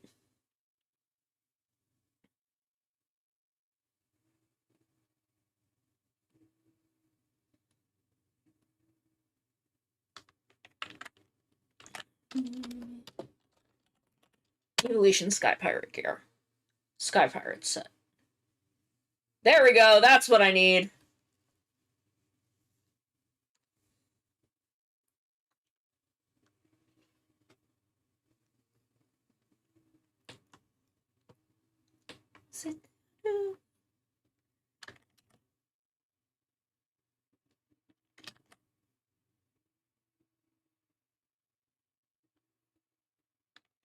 As I assume this is the correct gear.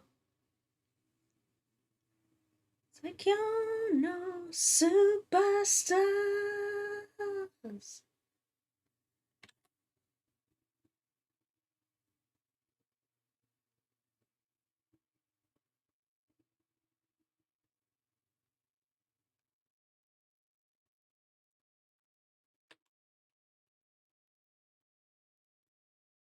This is another one that I might rework into, like, kind of a base emote set.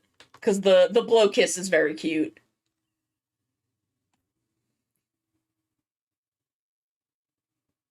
But this is based on a G-pose that is our server's icon. Gonna shout it out, shout it out.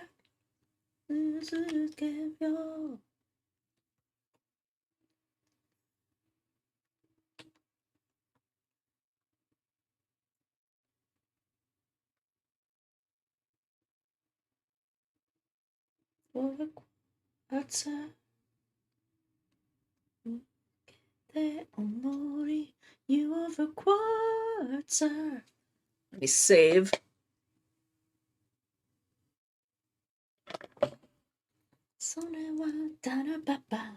Genus and Nexus of future. Now over quarter. Now are you Isaka?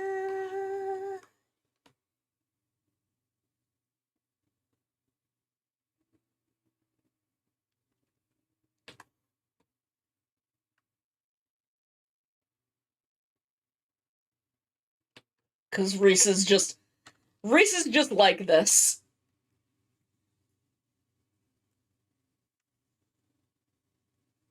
And that's why he's our favorite funny little guy. He's our little guy. Oops. Heal yourself, now over quarter. Emote, you over quarter. Oh my god, I'm so excited to watch Gotchard. This future, now over quarter.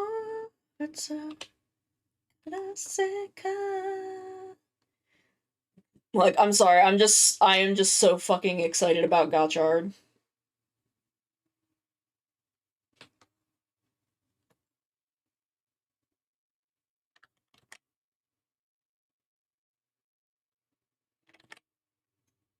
I just need to know that my little man Sabimaru is okay. I just need to know. I just need to know that he's okay. He's my little guy. He's my special little guy, and I need to know that he's gonna be okay.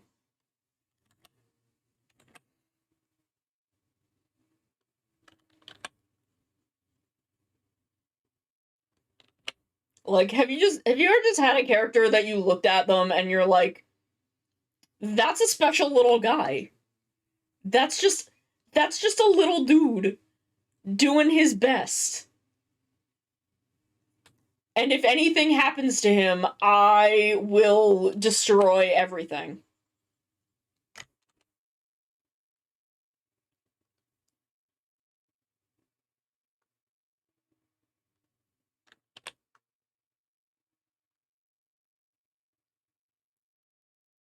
Yes, my lord, yes, my lord. Yes, my lord, yes, my lord. You're my king.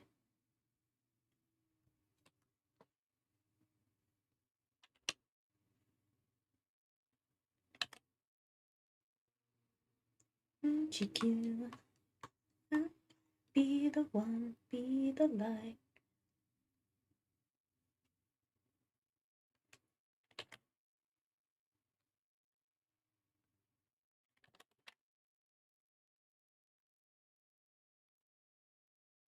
Oh, I get to watch more Blazer too! God. What is this? Oh, okay, that's just Kickstarter sending me emails. Here we go, count zero. Kamen Rider Agito. Naito.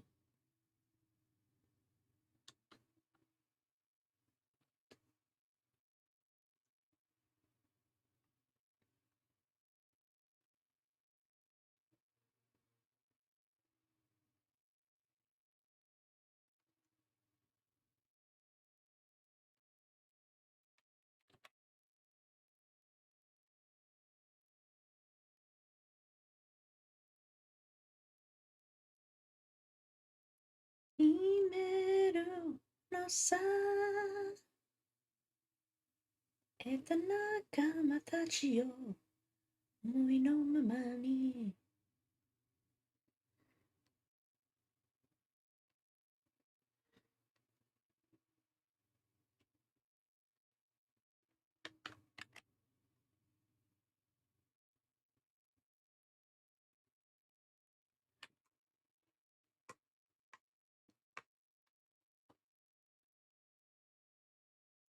Nukira so. Hitori hitori no ume no naka.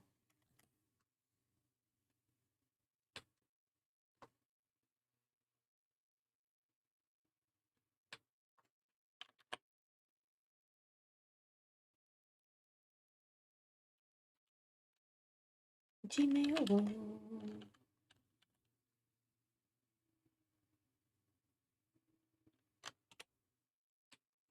God, it's hard to believe we're so close to the end of Ultraman Blazer already.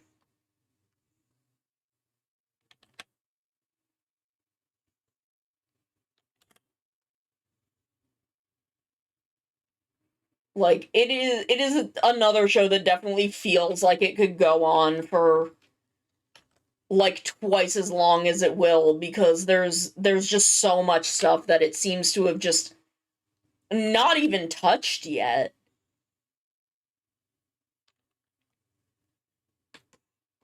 Like, I'm so curious.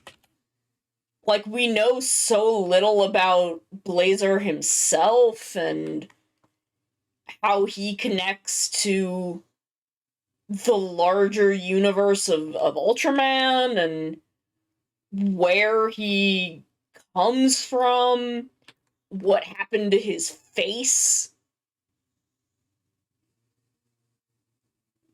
Like, there's other larger plot things that they're starting to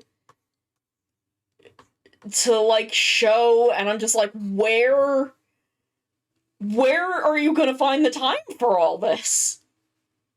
Daichi no kare no chikara to hikai so tsukatte battle road.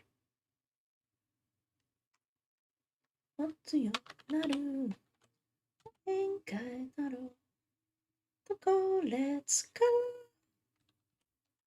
God, over you, soldier. Sentai, you soldier.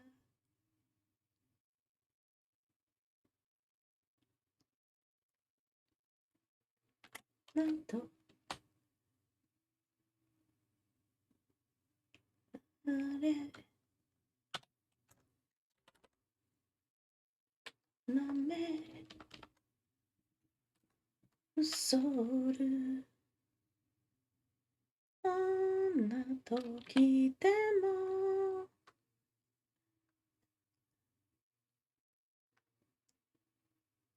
来て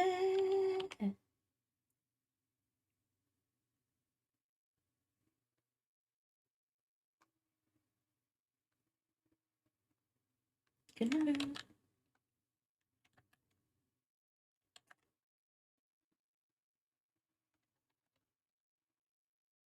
新戦隊ソルジャー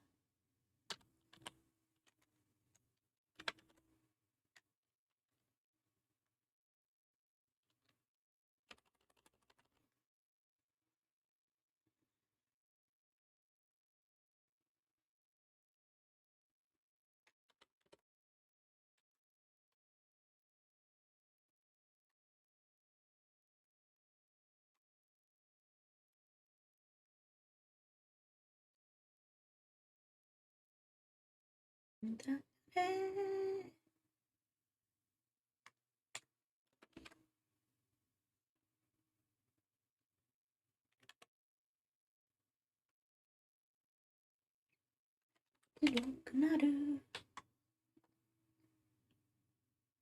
どこ Let's go 騎士優戦隊 You soldier You soldier チャンスだ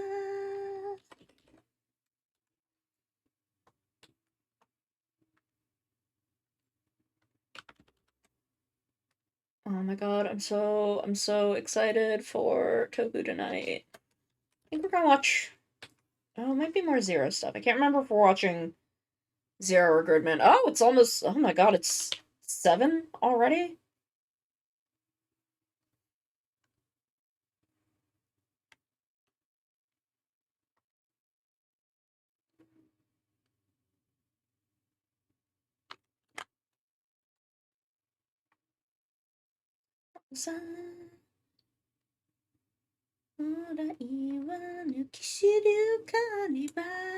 Hi V, I do.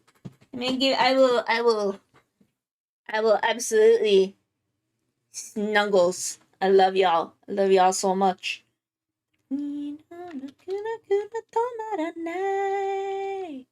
Yuki, Kibo, it's that day.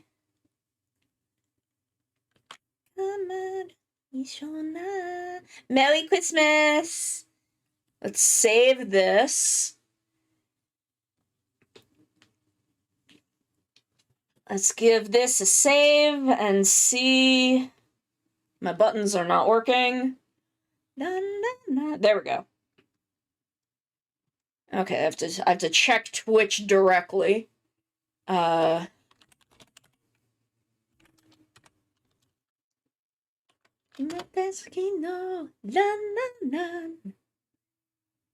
soldier.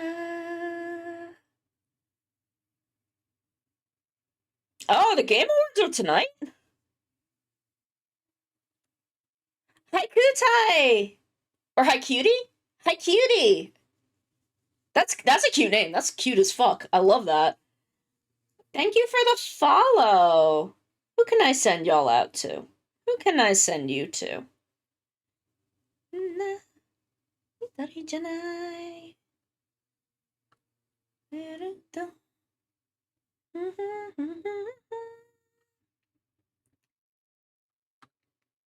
Oh, Fiero's doing art. Fiero's doing some art.